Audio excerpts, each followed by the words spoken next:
Good evening, everybody. It's Monday night and it's diabetes chat night tonight. It's our open forum night. Hope everybody's all right. The agenda is yours to discuss what you want to discuss. And we have some of the DDoc voices coming on later on to talk about their experiences at the Diabetes UK Professional Conference, which was last weekend. I see Mark's on the panel. Hi, Mark. How are you? I'm okay. Just had a low this morning. Never had one. I haven't had one of those for a while. I don't think that was fun.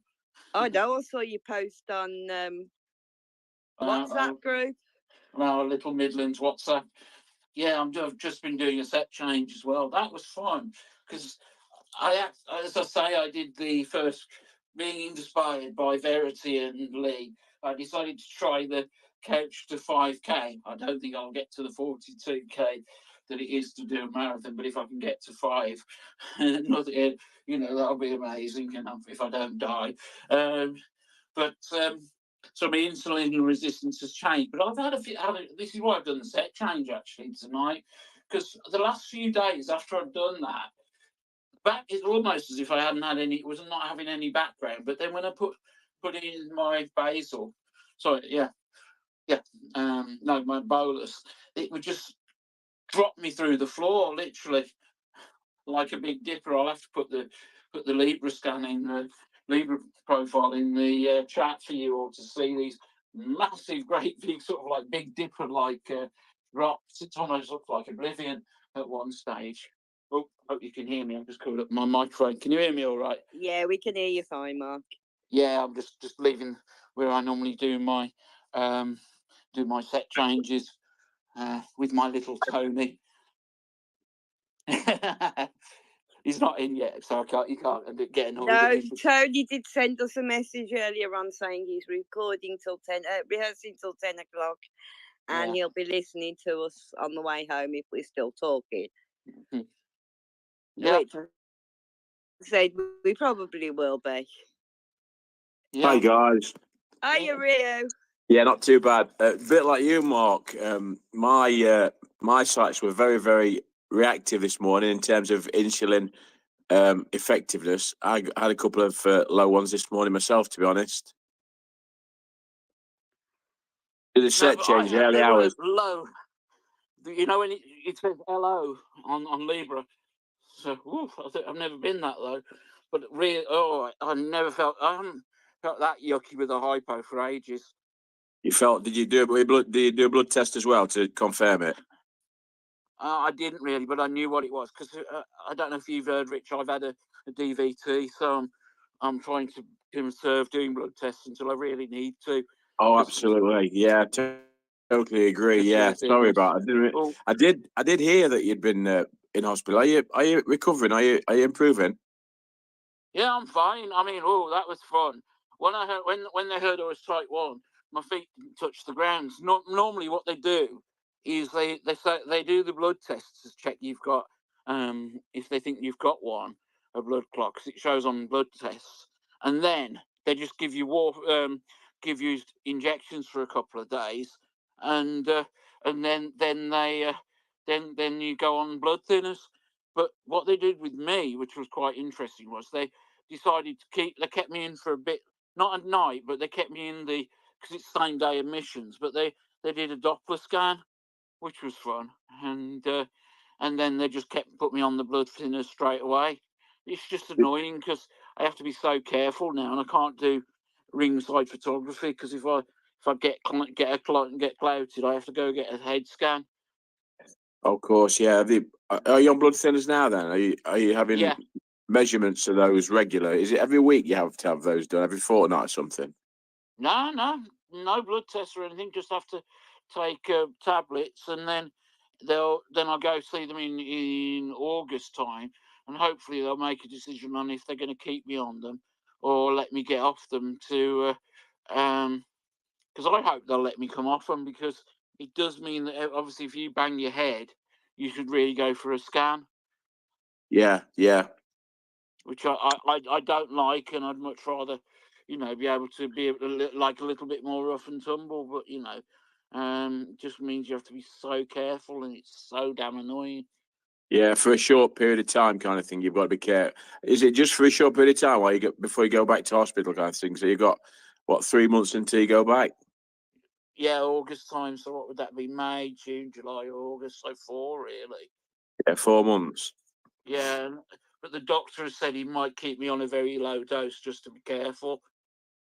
Yeah, I'd take your doctor's advice. I mean, they're the professionals, and they can give you the that they've got the experience that we need to follow and adhere to, really. But I'm pleased you're making a really good recovery. And did it come on all of a sudden then, your DVT, Mark? Was it like out of the blue, or did you feel poorly for a period of time?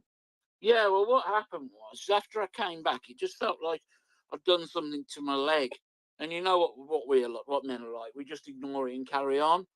But in the Yeah. end, my calf on my left leg was about 3 centimeters bigger in diameter than my right calf, excuse me, and I was basically dragging my leg behind me. Oh, good heavens, crikey! So that and hopping, and it wasn't pleasant to say the least. I mean, I was taking a lot of to begin with, a lot of paracetamol, and they said just do it as much as you can to begin with. But as the blood thinners, as it cleared, because most clots will clear eventually, it's just the blood thinners sort of help. They it they I went off. I brought down the paracetamol, but it just means I can't have ibuprofen. So when I had one of those when we were in London, that was the last one I've ever had. Yeah, we don't know. Don't know what caused it. The only thing I can think is when we were travelling down to London and whatnot and back. But hey, that's life. Things can't be helped. We had a good Yeah, time. these things are sent to try as well. I'm pleased you're feeling a lot better. Yeah, just meant I had to be very careful getting down to the UK. So it was every hour or so I've been trying to do because I've got a Fitbit. Try to get my 250 steps in. Yeah, that's right. Yeah, I know people are office based. It's best to sort of, well, even on airplanes, you have a tendency to sort of, you not. I wouldn't say you've not got that much room in like normal class aircraft seats, but you're meant to lift your toes up and move your toes, wiggle your toes, and you can get like support, like compression socks. compression socks, can't you? Yeah, That can but help. you're not supposed to wear them if you're on blood thinners. Oh, interesting. Oh, right. Yeah, Right, that's interesting. Yeah. But they've the actually problem given me I'm special. having. They've actually given me special socks, though. Oh right, okay. Yeah, they've given me like a massive, goes right up to my knee, and they say if you ever go on the train to wear one on the other leg just to be safe as well. Right. Yeah. Yeah. Because that was fun, Claire. They got me into. They said, right, you've got to go to the hospital. And they'll give you some. Went in there, and the lady just measured my leg. Said, "Oh, we haven't got the right size. You'll have to order them from your doctor." Oh, it's the way, isn't it?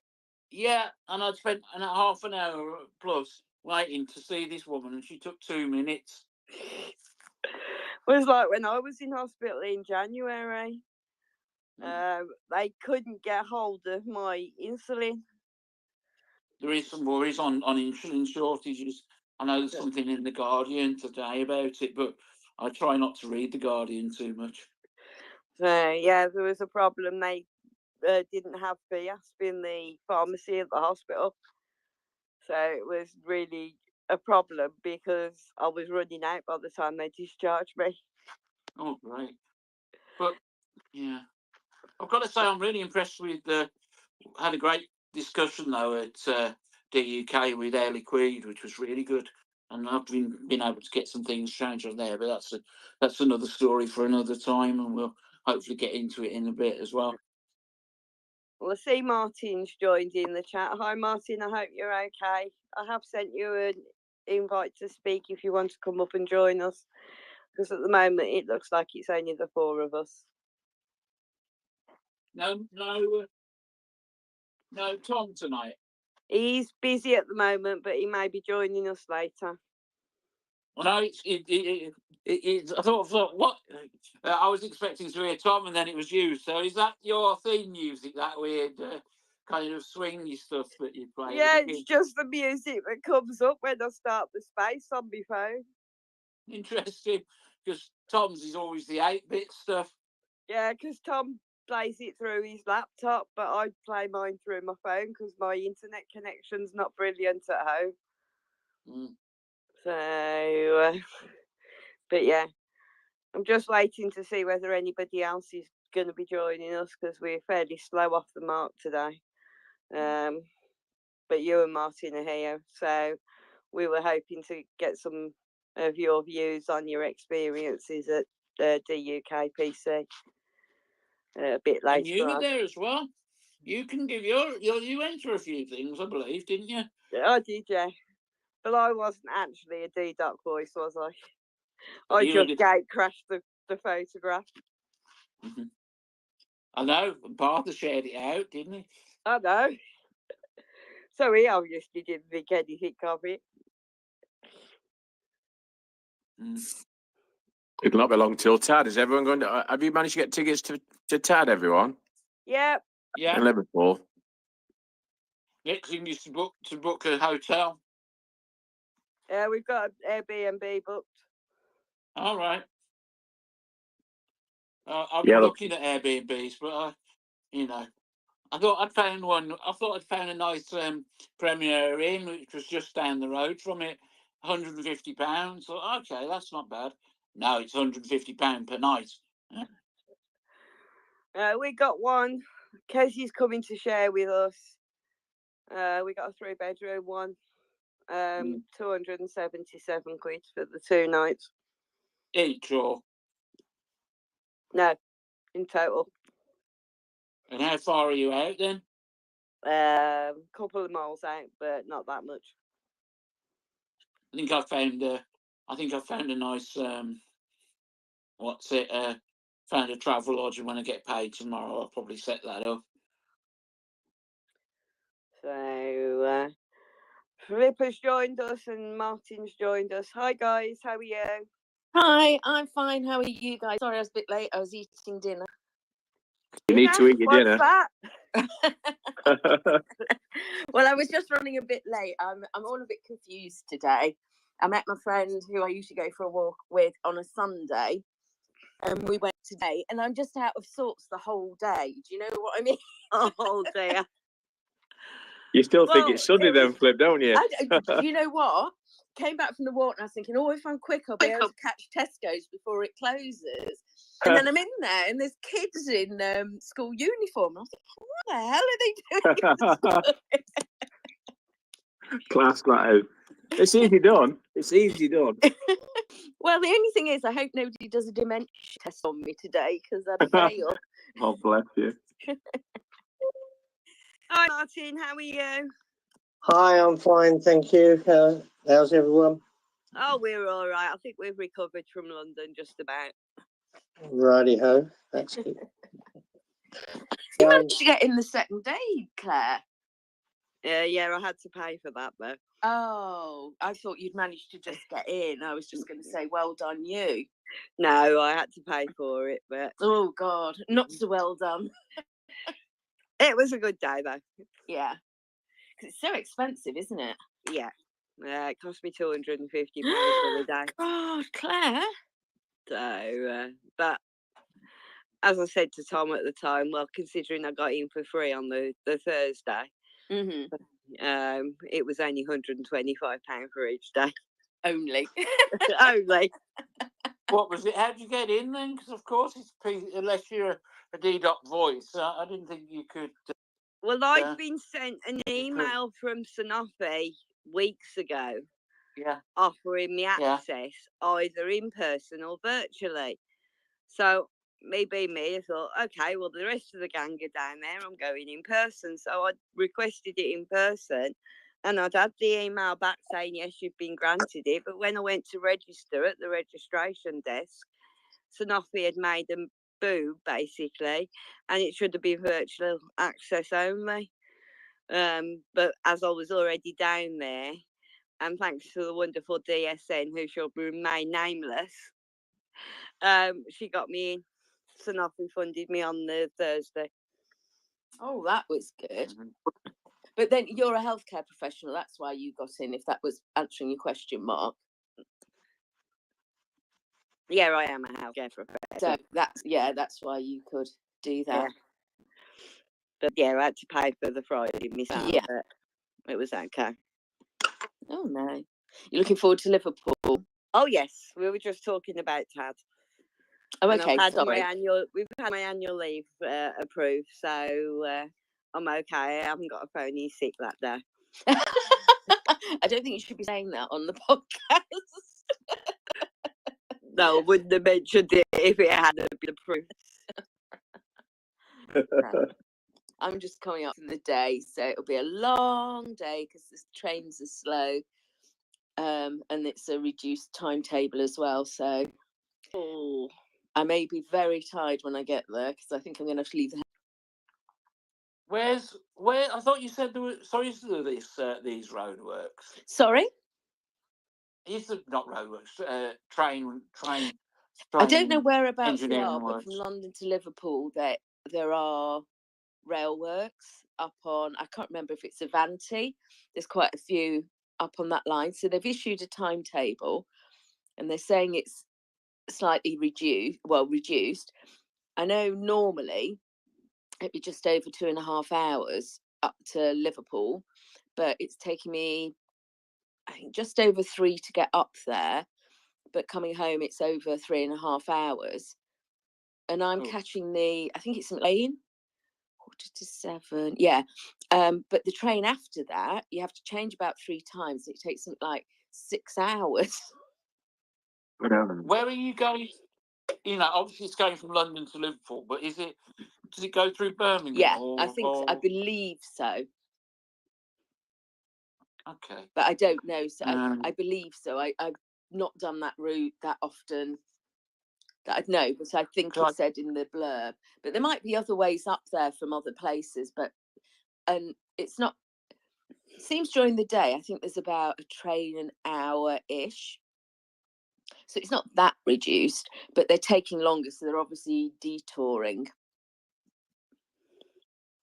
I'm going to check mine because there's normally a Midland Railway thing between West Midlands Railway between Liverpool and Wolverhampton. There must be other so routes because, as I say, if I caught a later train back, I'm catching about 3 trains. So there's obviously other trains going and coming from Liverpool. I just have a feeling it was around. I can't remember now, Mark. I'll be honest.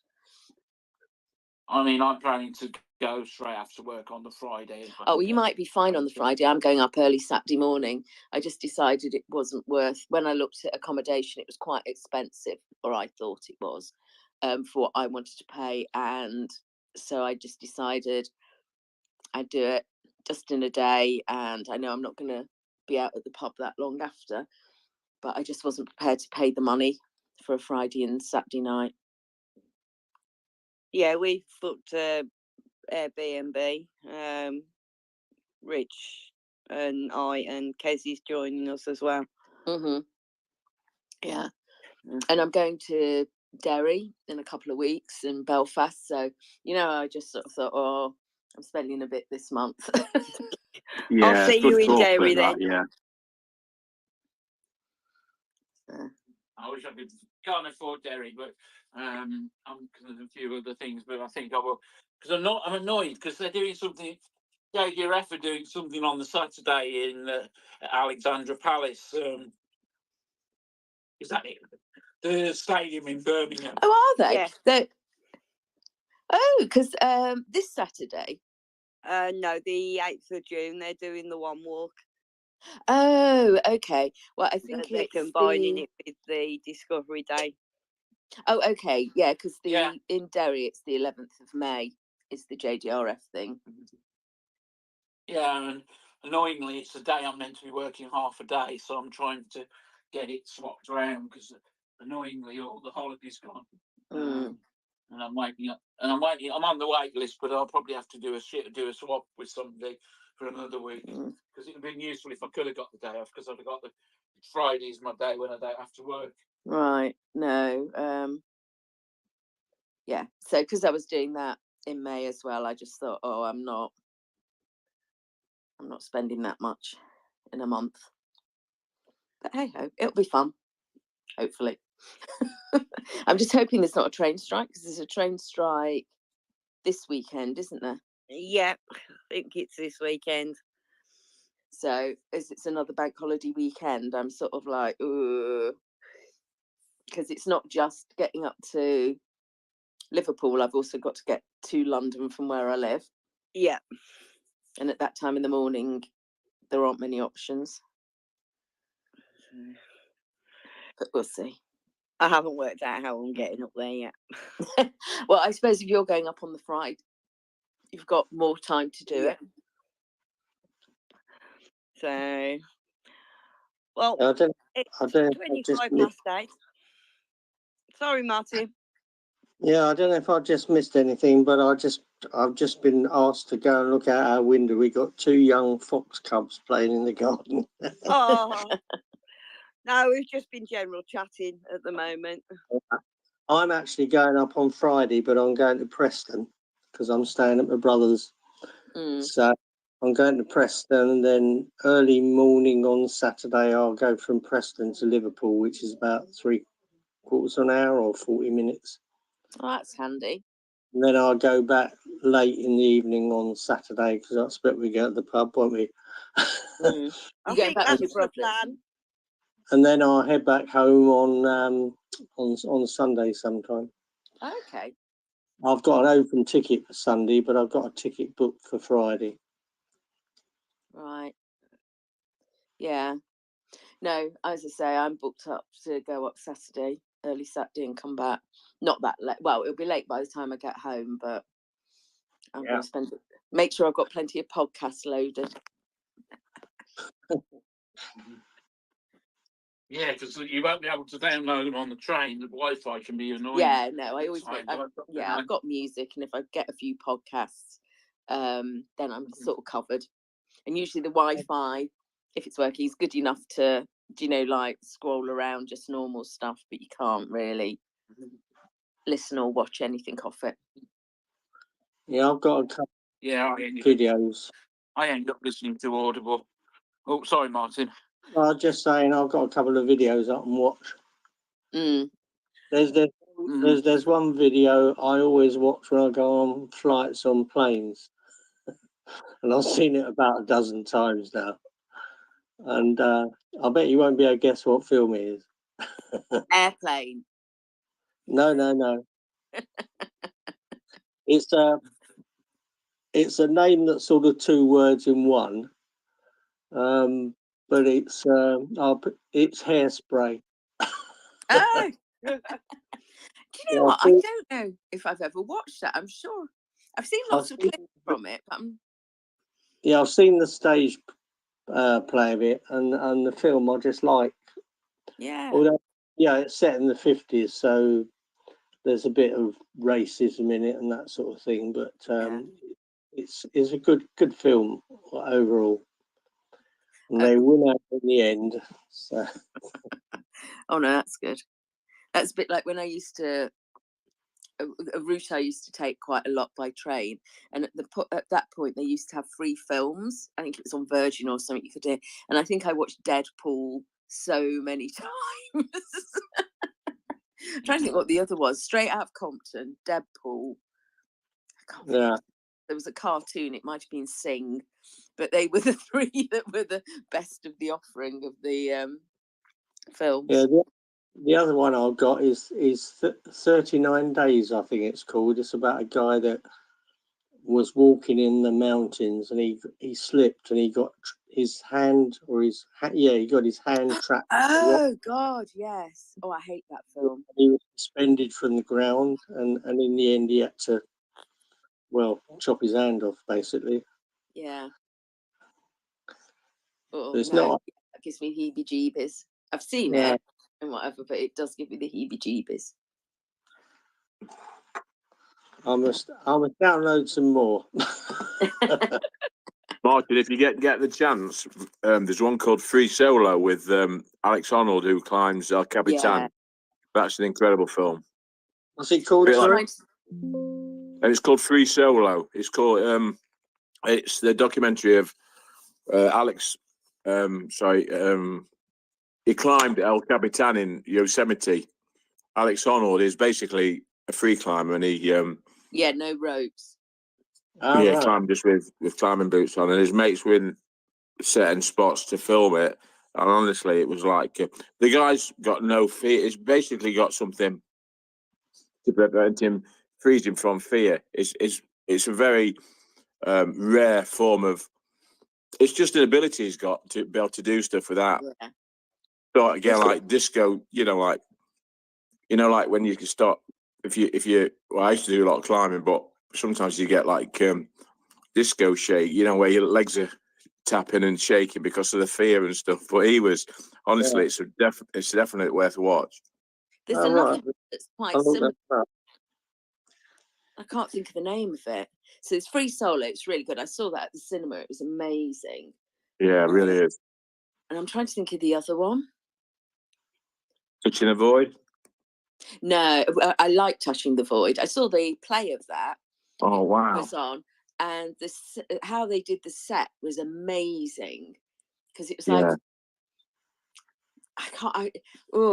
it was a bit like a scaffolding structure with triangles made into a weird block, but they like rotated it and moved it so that it could be flattish, but then they'd move it up and they were climbing up a mountain, or you could fall off it because it was just so good how they did it. Yeah. That's a really. I mean, it's an old film now, Touching the Void, but nevertheless, it's a classic. I watched a few Everest documentaries on TV recently. Very good. There's a few really good. The other one you're thinking of, was it The Alpinist? Flip. That sounds familiar, but there's 2 or 3 of them, and there's one of them. It was about a young guy who was really, really talented. Didn't make it in the end. I don't want to spoil the end for anybody, but he was like a bit of a maverick, and he was just climbing. His life was just climbing. Do you know what I mean? Yeah. And you sort of, and he was a free climber as well. A lot of the time he was a free climber. I just find it really fascinating. Climbing the stairs is enough for me, and even that's difficult at times. But I do love that type of thing. Yeah, adventure classic adventure films. Yeah. Well, no, like the documentaries. I prefer documentaries. Yeah, documentaries on. Yeah. The Alpinist. Film. That's quite a good film. That's another Martin with the guy. I think he was in Canada, and he was climbing free climbing mountains with no significant help. It got ice axes, but it not got any. It wasn't roped or ice screws. He got no ice screws to protect him or anything, or ropes and stuff. But no, I'm sure I've seen it because it rings a bell. Yeah, I went to the cinema to watch that. That was just amazing, honestly. You can't beat the good old cinema, can you? Really? No, not for something like that, because the just sheer expanse of it, like with Free Solo, when you were sort of looking up or down, the face he was going up, you just thought, just ridiculous. Yeah. Yeah. That'll keep you. You need to go to Glasgow on a train if you're gonna, start watching films like that, because you don't want it to end, do you? You don't want to get off the train. Don't want the journey to end, do you? When you've got into I'm not a sure film my phone kind of battery thing. would last that long. You'd need several batteries to sort of, plug into, I guess, wouldn't you, Flip? Yeah. Brilliant. Okay, guys, it's 8:30.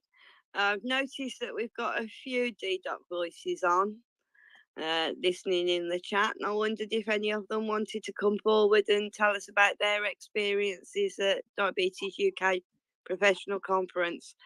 Notice we've got Holly on and Mark. And we've also got Martin on the panel and Mark on the panel. Yeah. So what were your favourite bits, guys?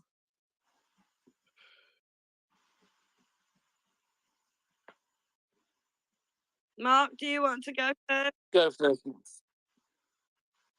I was quite interested. The one I thought was quite cool was listening with we had Jazz down. Jazz Sessi came over and just talking about Decoded. It does sound pretty cool what they're doing with that, and I hope that they'll be, because there only seemed to. I checked it about when was it? Was something that they were speaking at it on? I think it might have even been.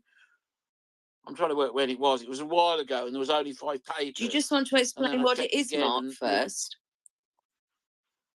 Okay, sorry, I'm terrible at this. So Decoded is basically they're taking diabetes research papers and trying to put them basically into terms that the rest of us will find easier to understand. I don't know if does that make sense. So it's not as medical language.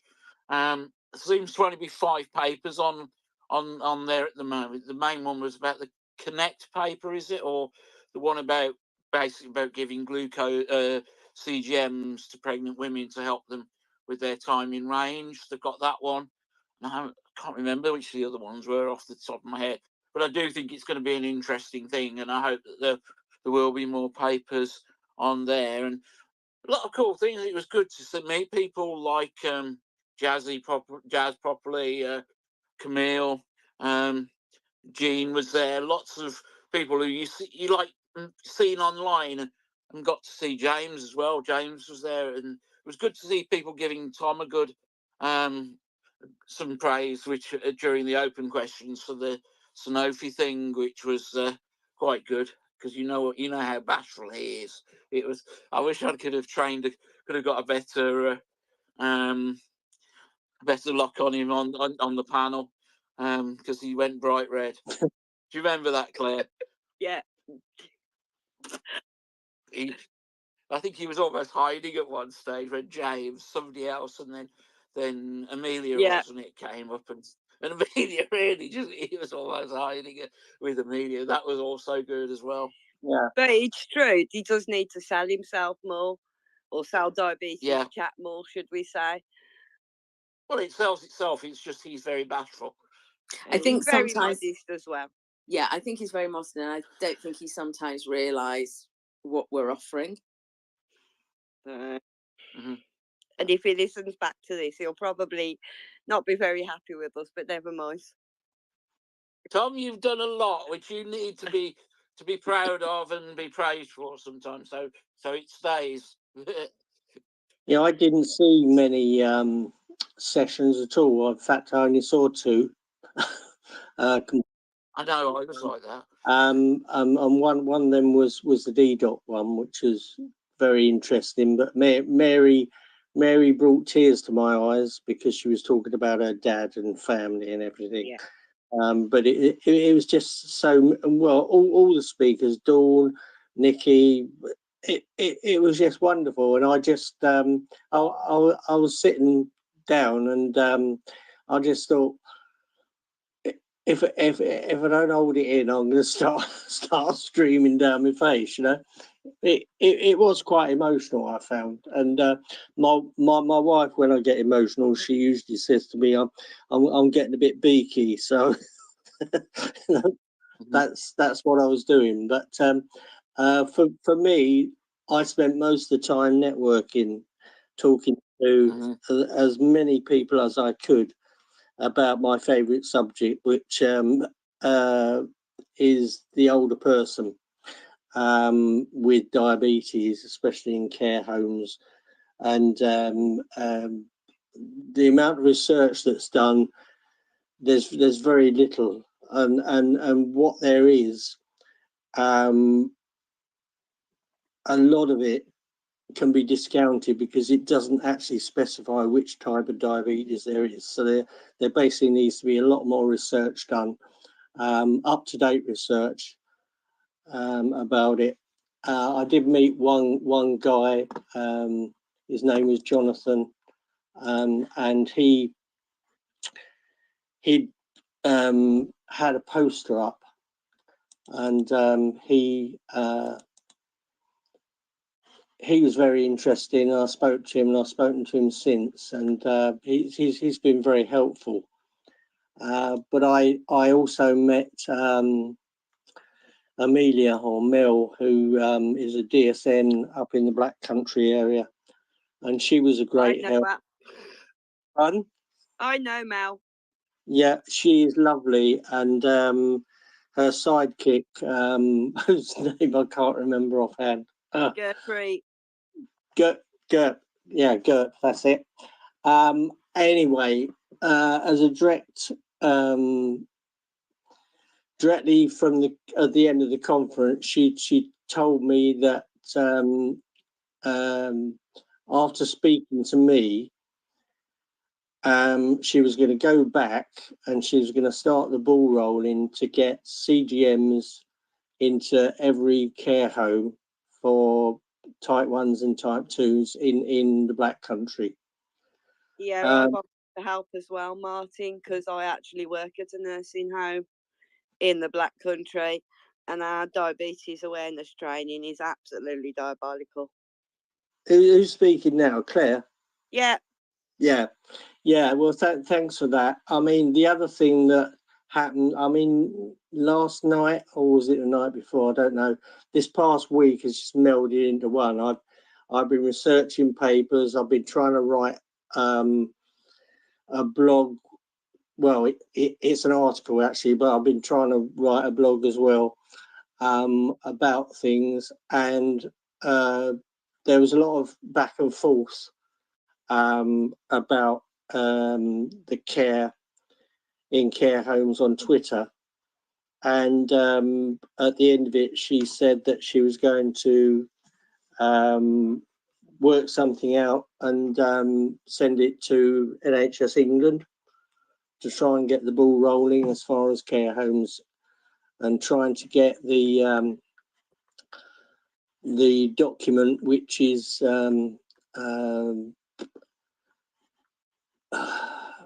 about older people in care homes. I'm just trying to find them.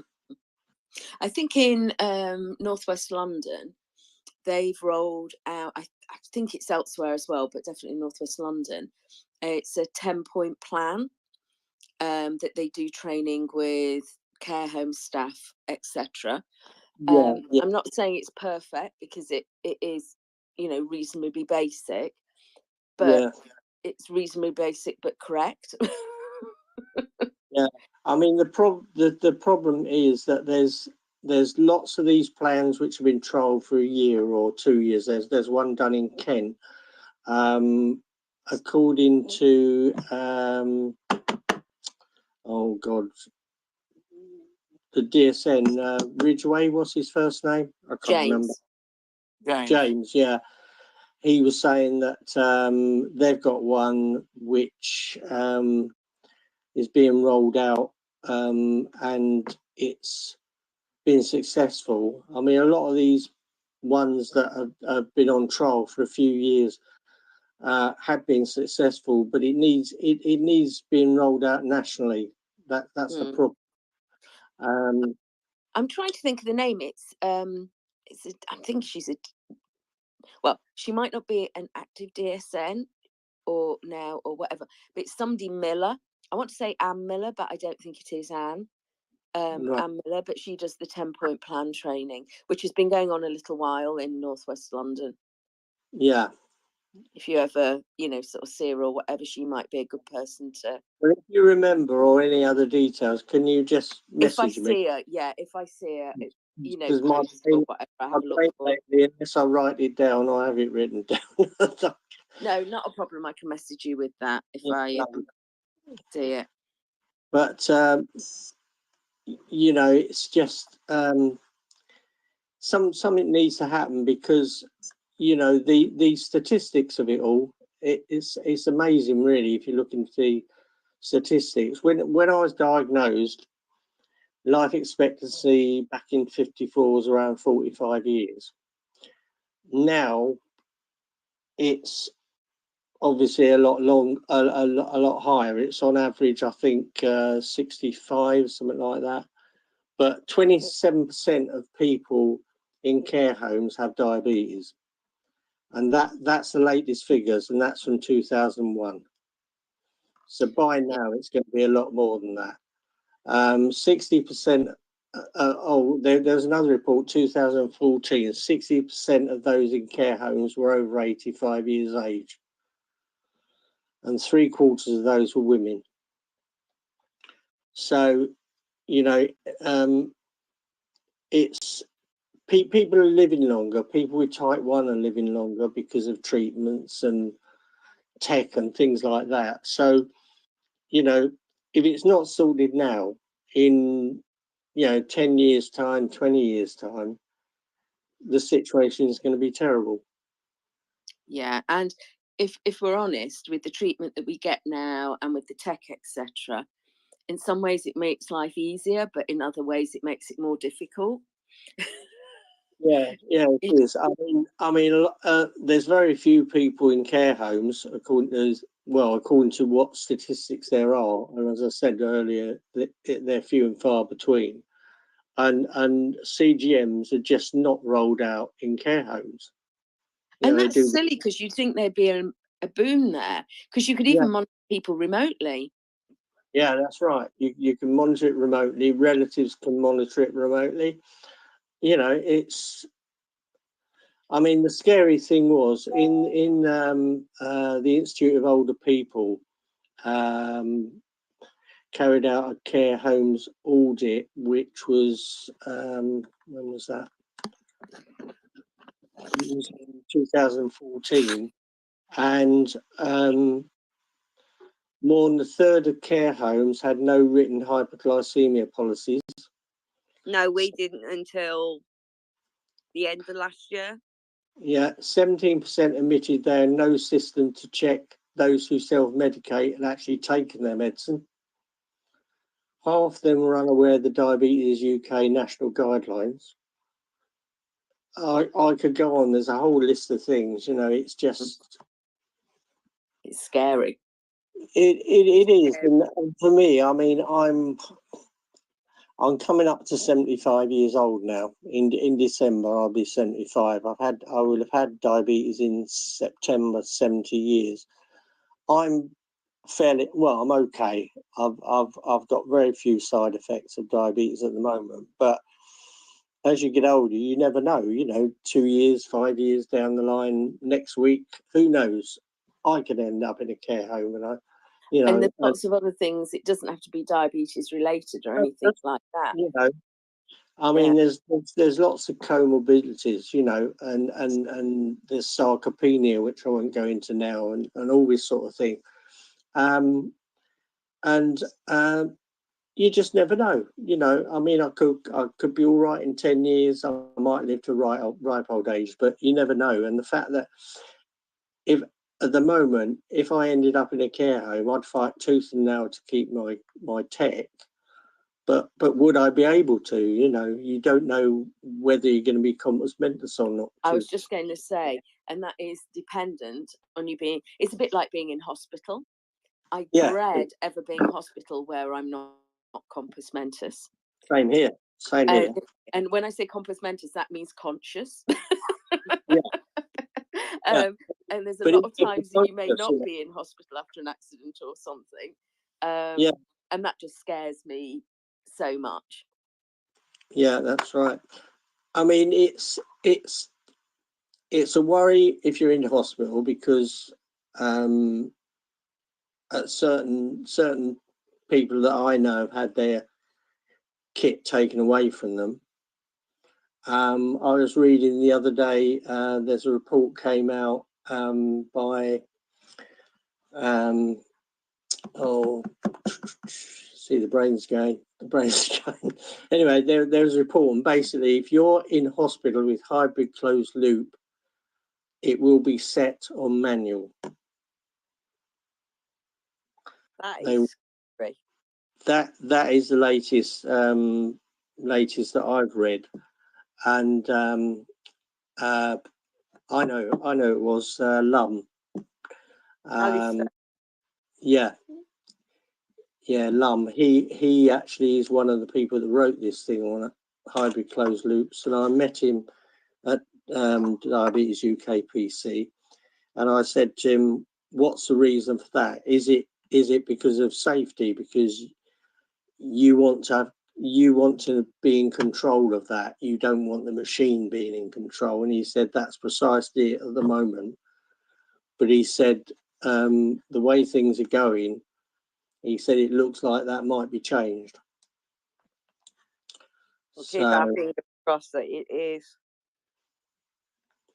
I mean, the more people that go onto hybrid closed loop, you know, it's going to prove that it's safe, I think. So, well, it already has been. So, you know, I think that particular guideline will have to be changed. I think it's a bit of a no-brainer for majority of the time.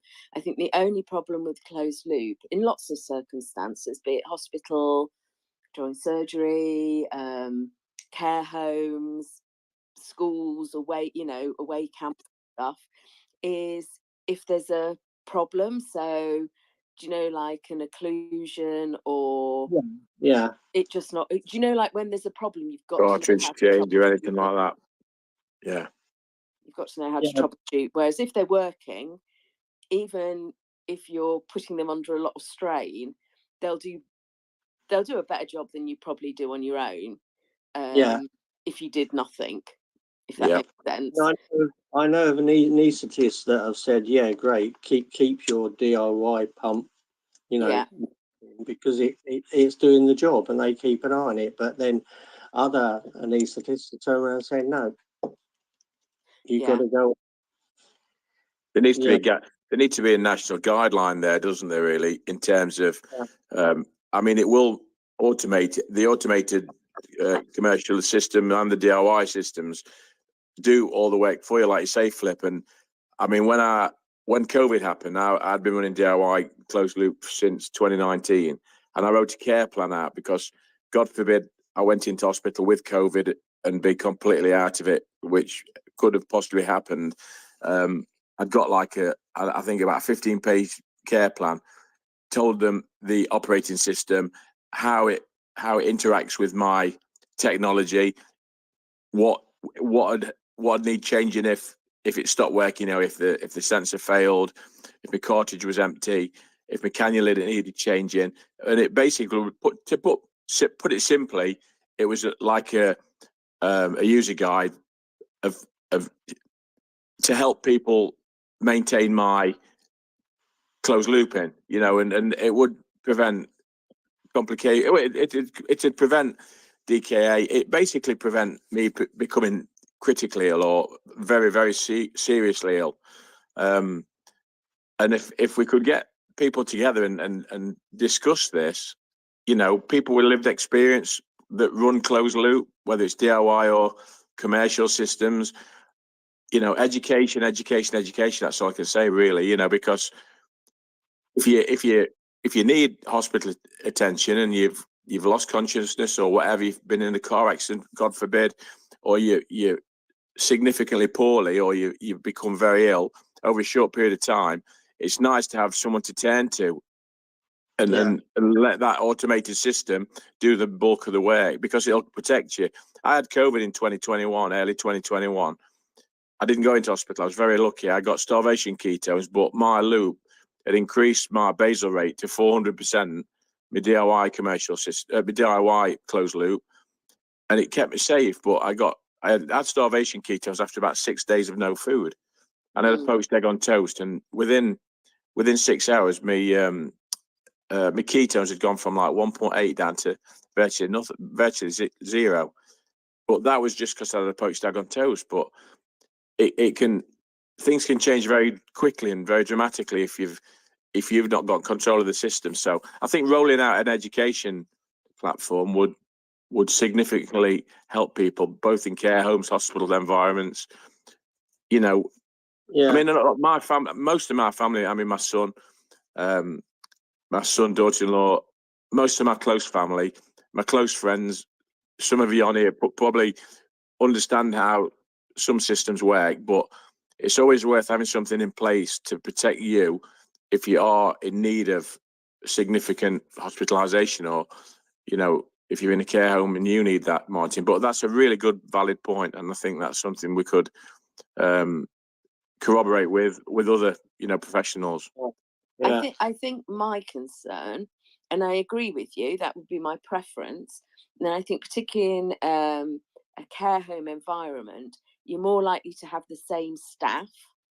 Do you know, like they might be on different shifts and things, so you'd only have to I say, but you wouldn't need everybody fully trained. You just need a few that could Members, cover. Yeah. I think the problem with saying in hospital, it's fine if it's something where you're only not able to do it yourself whilst you're unconscious during operation, because you can talk to the anaesthetist, he'll be taking care of it, and they will know what to look for, whatever, and you can, you know, they will say when they feel that they will need to take over, fine. I think sometimes a little knowledge is a dangerous thing. And so if they're used to a sliding scale, much as I wouldn't want it necessarily, I don't know if I'd prefer them to do that than a system that they didn't understand. Do you know what I mean? Oh yeah, I do. Yeah, I know what you mean, Flip. When I had some toe surgery a few years ago, and the anaesthetist, like Martin was saying, they were very supportive. Leave the closed loop to do its business. Come out your anaesthetic. I had a spinal tap and an ankle block. So I had some foot surgery. Yeah. I came out the anaesthetic, and I was still able to use the DIY closed looping. And I'd explained it before.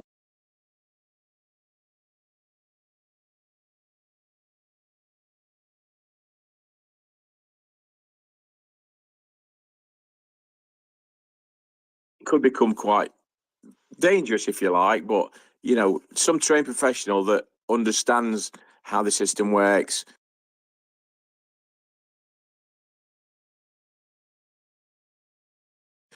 At least you've got that continuity of care kind of thing. But a sliding scale is probably what most people would be put on, because even commercial closed looping, the rollout of the educational side of it, a lot of people don't understand it. You know, a lot of people have not they've not come across it, have they? That's the thing. It's still an early learning. It's still a learning curve, really, for a lot of medical professionals. Have you seen recently? I don't know. I think it's a relatively new document, but I could be wrong there. So apologies if not.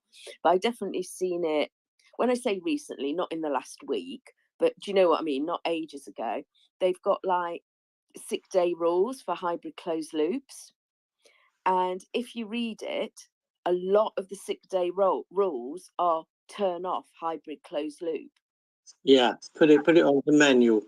Because you need that to up the basals. So apart from, like, I know the DIY, you can, well, used to, I've not used it for a couple of years, but I did use it for about 5 years before that. I could put a temporary basal rate on and still loop. On the Tandem, you can set up a basal rate and loop, but you have to know how to do that. But a lot of the systems, because they're dynamic basals, they're just not going to learn in time. So you need to jump out of closed loop for them to work. So that's why.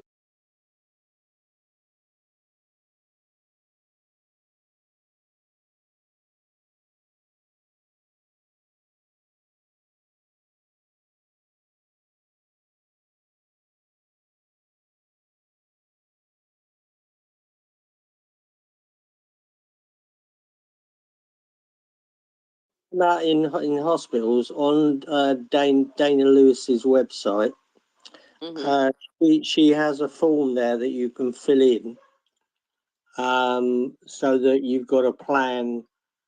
If you go into hospital, you can give it to the hospital to put on your file, and you can fill it into exactly how you want to be treated when you're in the hospital, if you're not conscious or whatever.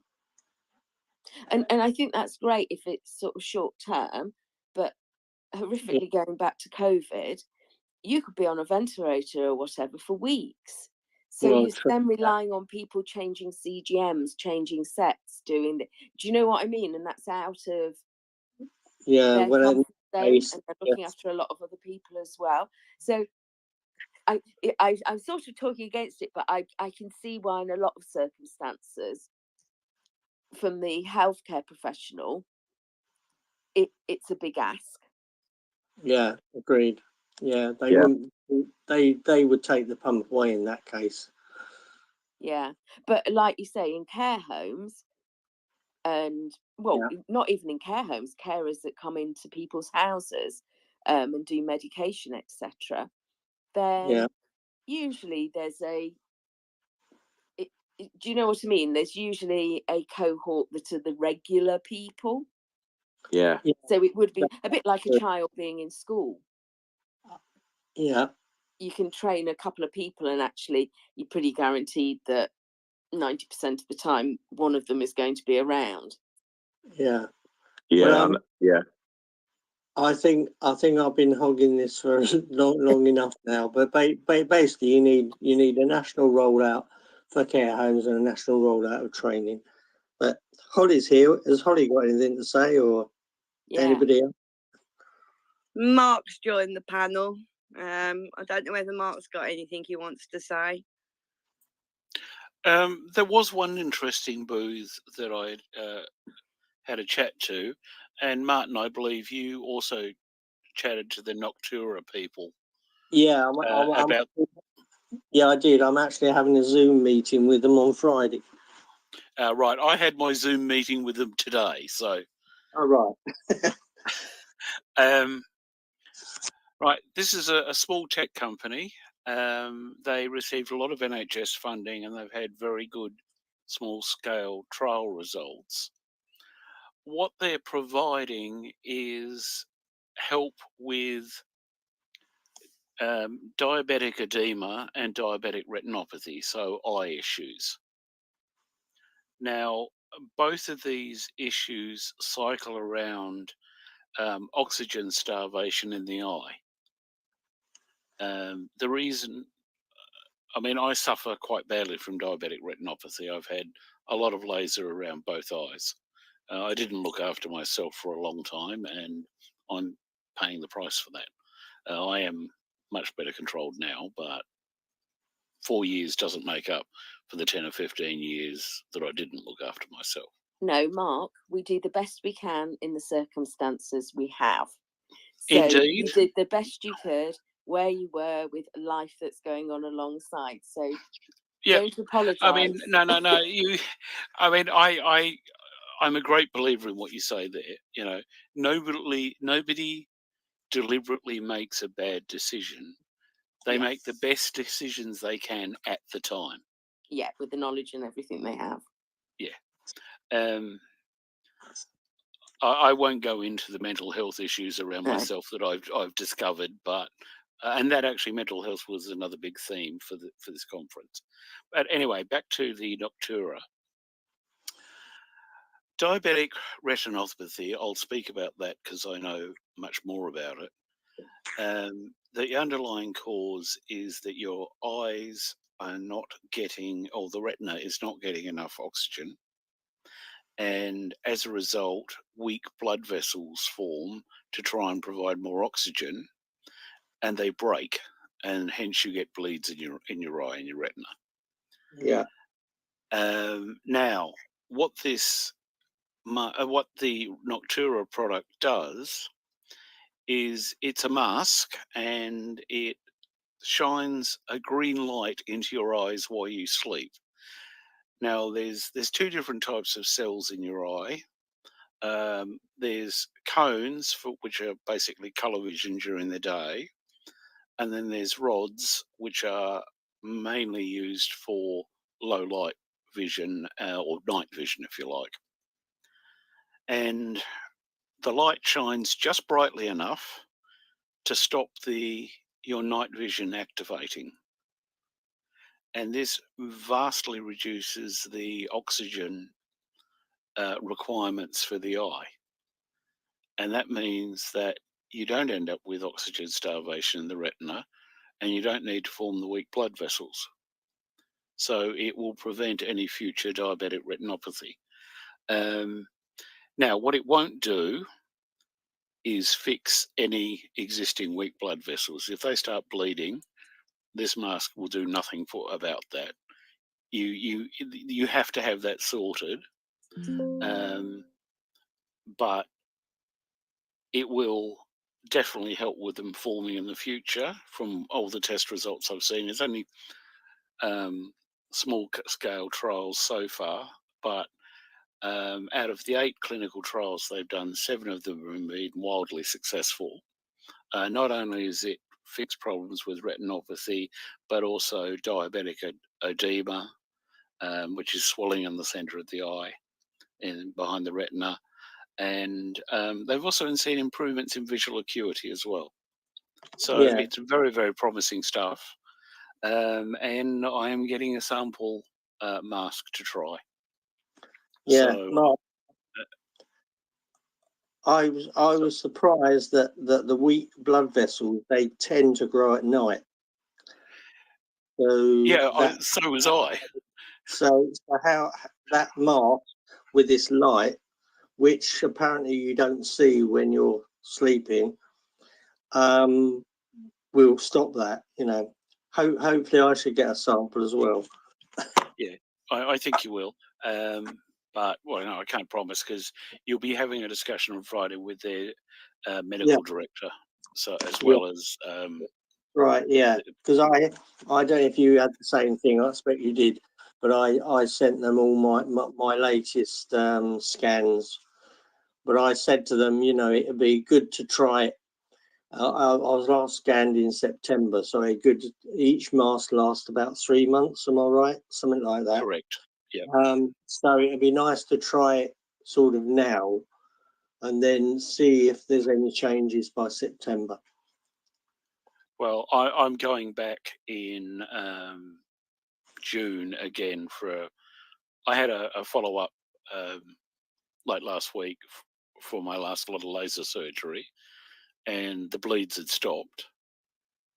So it's going to be good for me to trial it now, and I'm going back in early July for another follow up and see what's happened. You know, if there are no more weak blood vessels forming, all to the good. They've said I may see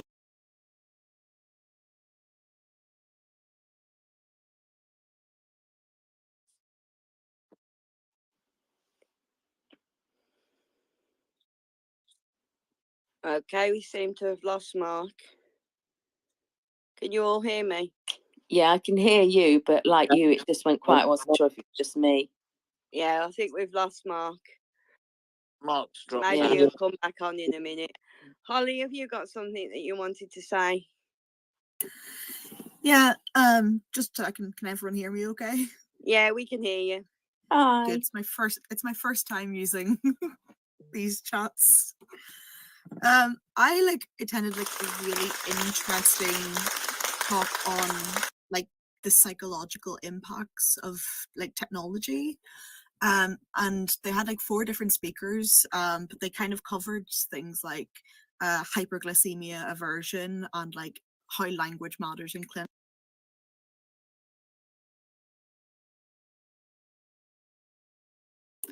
About using tech and stuff, and how it can't, while it's great, it really impacts people's mental health. And I think that's a really important thing to talk on, because we rely so much on technology, and while it does really help, I'm incredibly grateful for the tech that I have, I'm also aware of the burnout that comes with it, because we can constantly see our numbers.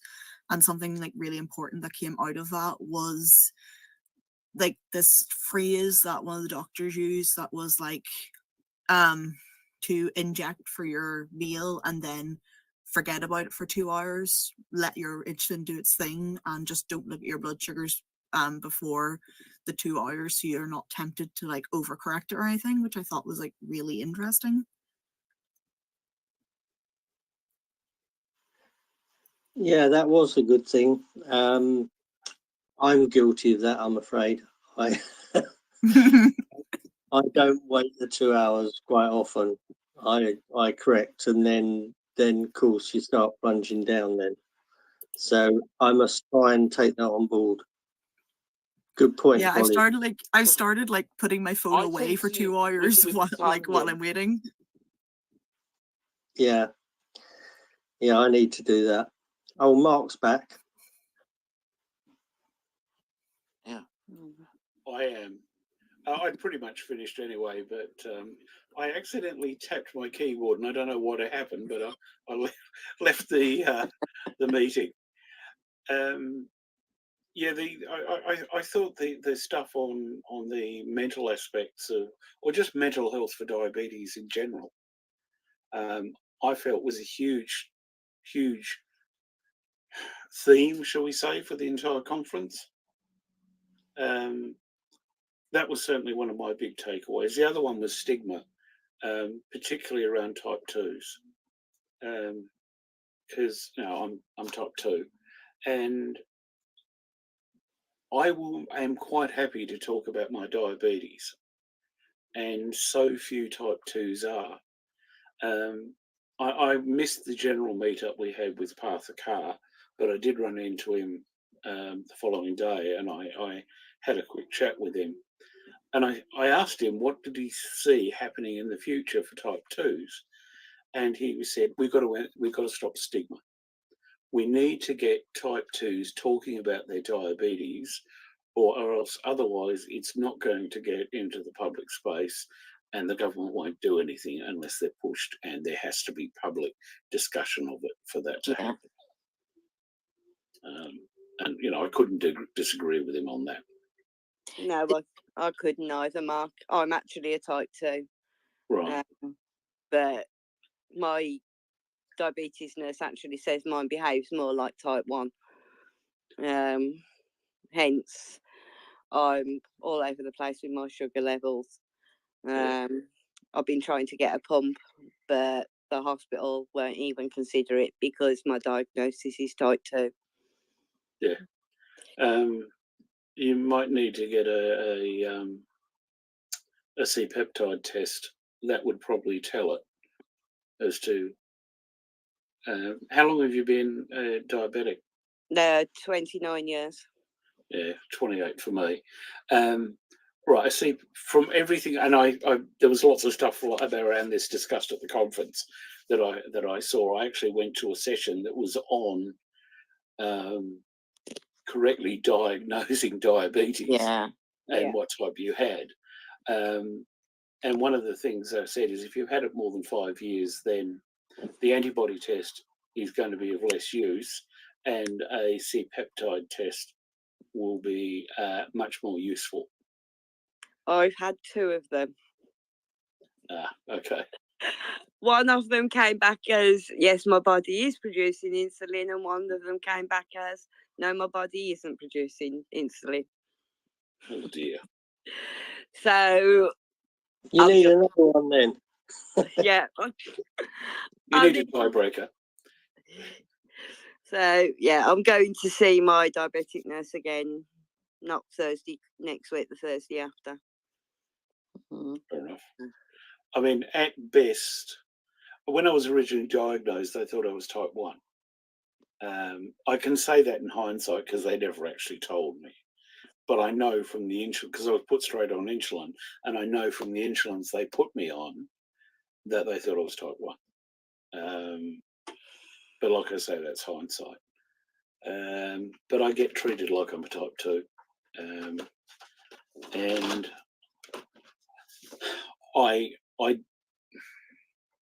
I'm not having a go at type 1s when I say this, but I feel like I get discriminated in my care like I'm a type 2.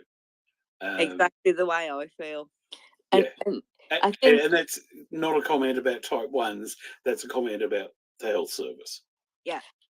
And I sort of agree, because I've known a couple of people who've been or gone for, not necessarily they've been diagnosed as type 1, but then they go and some of the rarer forms of diabetes, A lot of them are genetic and being tested for that.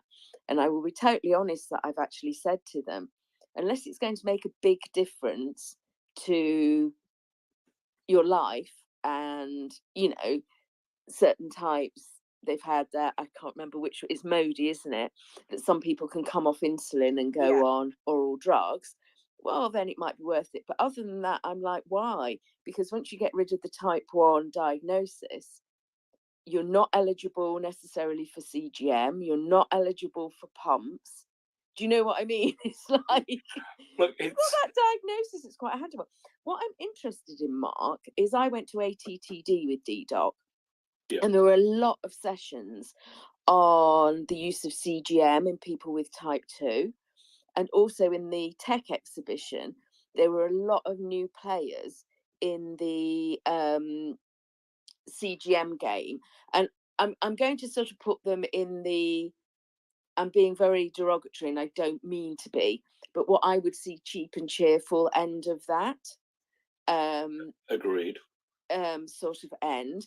And even though talking to them, they would say that they were for any type of diabetes, in my mind, I'm thinking, no, you're waiting because once CGM becomes standard for people with type 2, that's a big market to be in.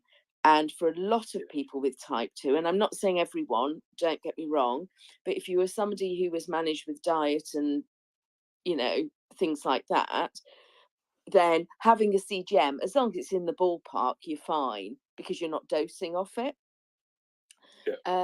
Was there much talk about that at the DUK that you're aware of? Not a huge amount, but there was one very interesting session. It was only half an hour on the first day, which was an update on the latest diabetes technology and innovations. It was a Diana Isaacs from Washington, 32 weeks pregnant, I believe she was. And she's also going to ADA, and she just ran through all the latest tech, pumps and also CGM, and where she felt they were appropriate for use. And she did do a fantastic job of spending half an hour talking about the latest players. She has also agreed to do a webinar for DDoc. I'm discussing this with Nathalie at the moment, or at least I sent Nathalie a message, and she said she'd be happy to do a webinar for us, specifically for us, about it. That's brilliant. That's really interesting. And did she bring up the use of CGM in people with type 2? She didn't, but I did. Oh, okay. I asked that question, and she said yes, absolutely. She knows quite a number of people self-funding, and it helps. I mean, look, most of the research says that as well. I'm not saying there's a lot of it at the minute, but I'm just, I swear this week I read something that there was a paper that was out and it was saying, no, it helps. Give somebody the information. And surprisingly, it helps. Well, look, there was actually a talk at ATT. I was a voice virtually at ATTD, and there was a UK doctor who was saying that he put his diabetic patients on Libre for 3 months. Yeah, he said it was an education thing, and that after 3 months they'd learnt. He didn't see a need for them to stay on it, but yeah, he put them on so they would learn, and he figured that after 3 months, if they were going to learn, they had learned. But I know I mentioned it at my local. I know they're not CCGs anymore. There's something like ISCs or something, aren't they now? Integrated Care Board. Oh, ICS. I knew it was those letters in some order. And I know I mentioned it to them because, like, I assume that Abbott still do it, but they will send out a free sensor. They will. To anybody who applies for it, if you're honest. And I've it's a couple of meetings and things they've had. I've actually brought that up. Like, why don't you get that for every person who's diagnosed with type 2?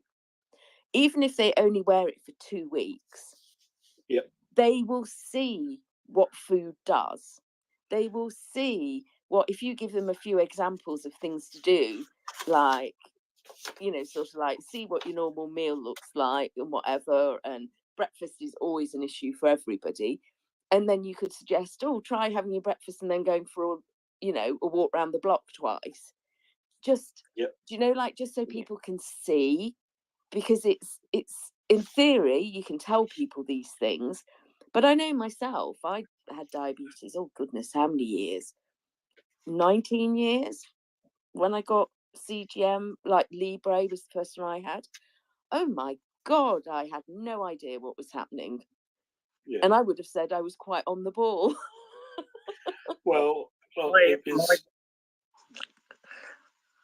Sorry. My brother's type 2, and he's managed to get CGM through his GP. Mm-hmm. I told him not to take no for an answer, and I sent him all the information on NICE as per type 1s and type 2s, and I said to him, he was having hypos and hypers at night, and he was on insulin, MDI, and he saw his DSN and he said, look, I'm having this, I'm on insulin, the same as type 1. I feel that I should be treated as type 1. The DSN agreed. She put it to a consultant, and he's now on it after self-funding sporadically for years. I started self-funding at the end of 2019. Yeah. Having finally decided to prioritise my health over money. I had a set of blood tests on World Diabetes Day, November the 14th, 2019. They came back, my A1C was 74. And my GP surgery doesn't run to a diabetic nurse. So I saw a standard nurse, and she said, gave me the same tired advice, you need to be careful about what you eat and so forth. And I asked about getting Libre, and she said, well, you're not entitled to it on the NHS because you're type 2, and it won't help you anyway. Those were her exact words. Mm. Yeah, absolutely diabolical. Yeah, and I thought that's garbage because I'd already started doing some research. And I went home and I got online and I found that Abbott were now accepting new registrations on their website to buy direct, which they hadn't been for a while. Because I'm now a bit of a poster boy for Abbott, but they don't like me mentioning this. They had supply problems in 2019 for Libre. But wasn't that when type 1s could get it on prescription more easily at that point? Oh, probably, yeah. So anyway, I think they had a surge, yeah. But I got my first sensor on the 5th of December 2019. By Christmas, I was on a low-carb diet. And by February 2020, my A1C was 49. Yeah. Oh, that's good. Just getting the information. You just have to have the data, and then you can make the changes you need to make. Yeah. And that's what I did. And I strongly believe that making those changes and getting my diabetes under control probably saved my life when I got COVID 2 months later. I didn't go to hospital when I was pretty sick with COVID. Yeah. Yeah. No, CGM is amazing stuff. Yeah. Oh, it is. You mentioned earlier on about the cheapo CGMs that are coming Well, on. I don't like to call them that, but the cheaper end of the market. Well, Well, two of them, Cybionics and Sinocare, have been taken to court by Abbott. Yeah. It's probably some sort of infringement on their design, etc. Well, there's two. One of them, according to the court list, is intellectual property, passing off and trademarks, and the other one is patents and registered designs. Because isn't it Abbott have patented having a disc, a circular disc as a CGM is patented. I don't know. Abbott, yeah, and that's why the new Roche one isn't quite a circle. I know one of them. I think I know one of them. I think it's the Cybionics one. If you compare the actual workings of it, you know, the bit that has the sensor in it, they're almost identical to look at.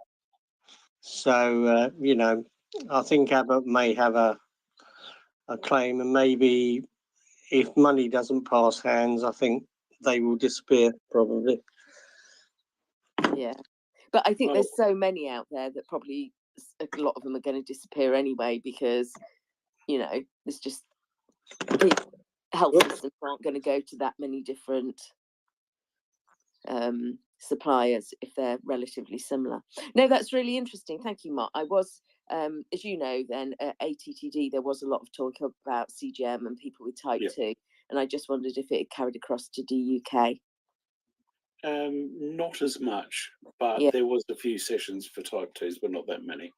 I didn't get to as many sessions as I wanted to. It was a case of spending a lot of my time networking. You networkers, honestly. I did, however, manage to get to Libre 2 Plus, and I am seriously impressed by the accuracy improvements. I tended to suffer with the standard Libre 2 with problems because of vitamin C. I take supplements that have vitamin C in them, and it would be not unusual if a blood stick said I was 8, for my sensor to read 10 something. Now I could still use it. I could still use it for trends, but I certainly couldn't use it for decisions. The 2 Plus that I've got on at the moment is generally within 0.1 or 0.2. Oh, fantastic! The accuracy improvements are huge. Are you now prescribed Libre on the NHS? Yes, I am. No, right. As I said earlier, they originally thought I was type 1. And because when I moved to the UK, I brought my prescriptions over from Australia. And that was for NovoRapid and Levemir. So they gave me the same repeat prescriptions for those two. And after I'd been on Libre for a couple of years, I said, look, is there any way I can get this on prescription? Because, you know, I've shown that I use it and that it has a really good effect. And they said, well, I don't know whether you're type 1 or type 2 because you're being prescribed Levemir, a long-acting insulin. And so they put it up to the consultant. The consultant said, yeah, you can have it.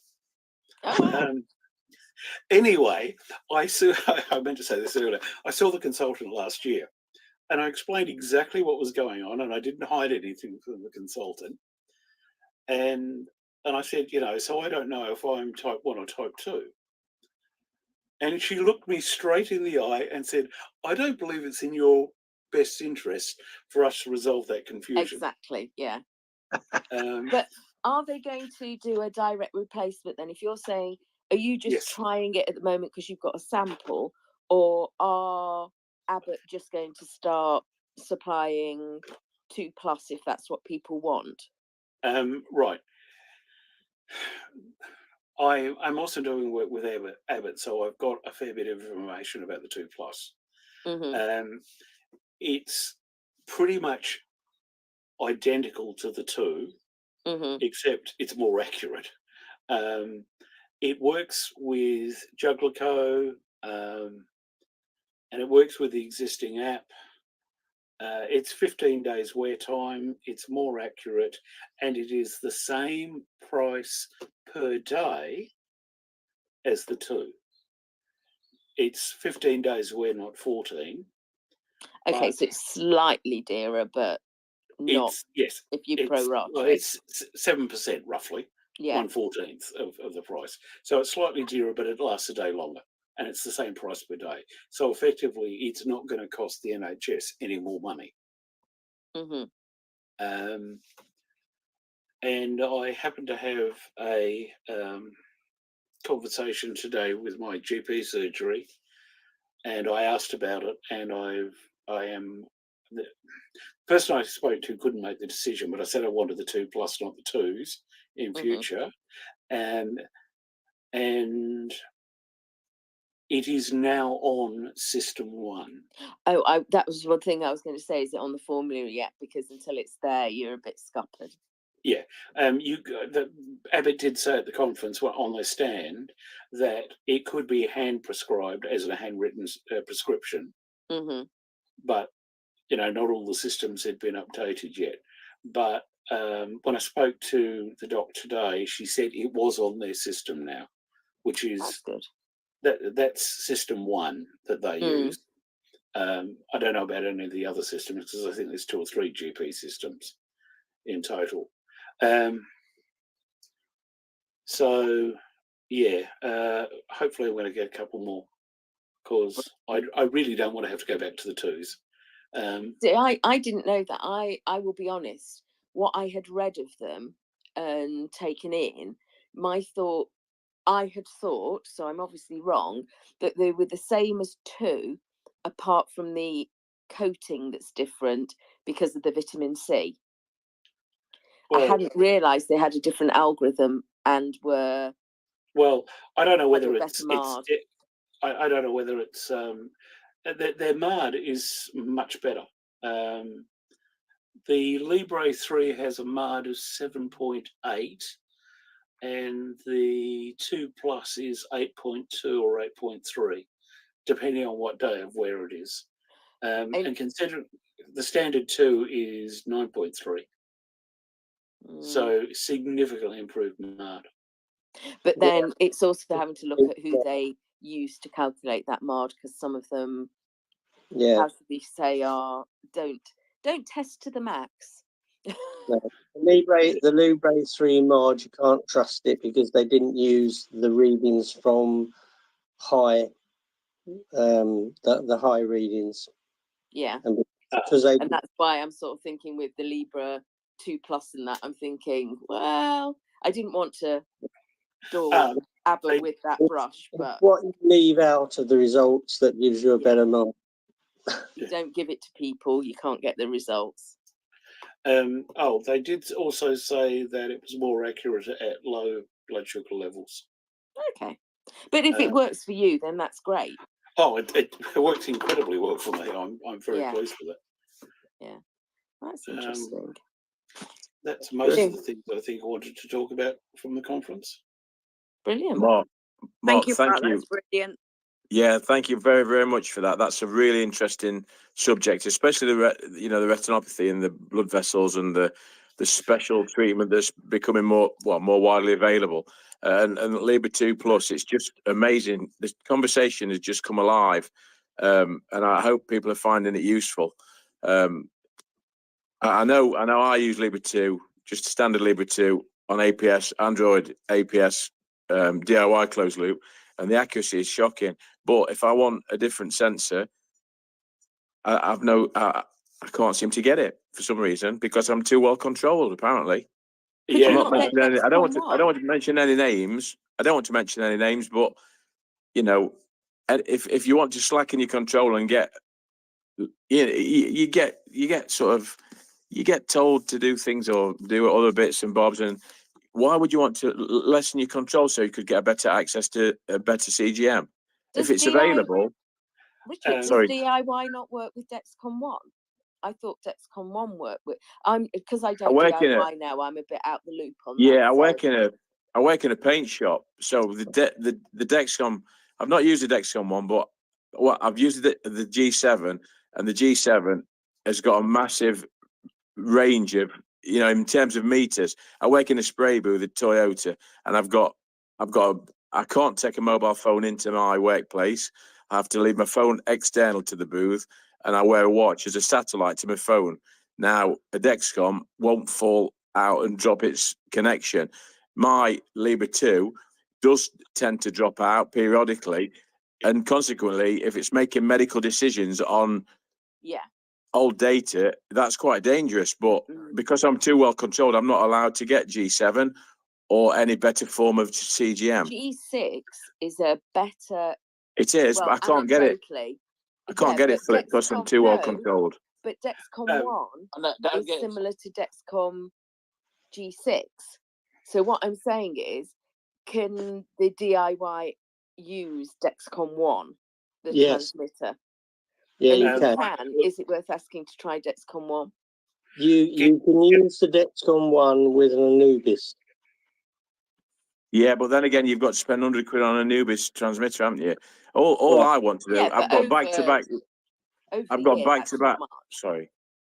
No, I know it's not much, but the thing is, the Dexcom, like Mark, when you were talking about the accuracy of Libre 2, you can't base calculations on inaccurate blood glucose data, 15, 20-minute data that's not reliable. If I've got a low blood sugar, I had 2 this morning at work online, and I didn't feel as low as I was. That's because I wasn't as low as I was. But significant, if you've got 2.2 blood sugar and you feel all right, that says that sensor's not working properly in my eyes. I don't know whether the majority of you think the same, but I doubt that my system is the best it can be because the readings aren't accurate enough. Do you know what I mean? Richard, I would contact your diabetes care team immediately and get ours to be switched to the 2 Plus, because it's a direct replacement for everybody who's currently on a 2. It's no more expensive. Hell, ask them for a handwritten prescription until if it's not on their systems, and start getting it right now. Brilliant, thank you, appreciate that. It is meant for everybody who's currently on a 2. They should be asking to be moved to 2 Plus. I know. I understand the timings and the rollout of closed looping and commercial closed looping, but categorically, if I'm running an Android APS closed loop system that I've run for 5 or 6 years on a, I wouldn't say, I'm not criticizing any type of CGM, but if I can have more accurate CGM, Dexcom G7, it's bona fide and it'll super microbolus me in tiny increments, and my levels are proper within it's like just a car motion, the levels. It's not up and down. Sometimes double down hours, sometimes double up hours. But the accuracy of the data is far superior. And for me, if Libre 2 Plus can offer that for me, and I'm working in a car manufacturing environment, running the risk of becoming hypo with CGM data that isn't particularly the best it could be, I think that phone call is going to happen tomorrow, Mark. Thank you very much for your... Richard, can I just say something? I'm not sure if this is still the case, as I say, because I went onto a questionable system a couple of years ago. But when I DIY'd, the way Abbott works, you saying, it's using old data, that's the problem with Abbott and the way it works. Dexcom doesn't work like that. You either get real-time a reading data. or you get you get a reading or you get no reading. Whereas with Abbott, it just keeps the reading it had.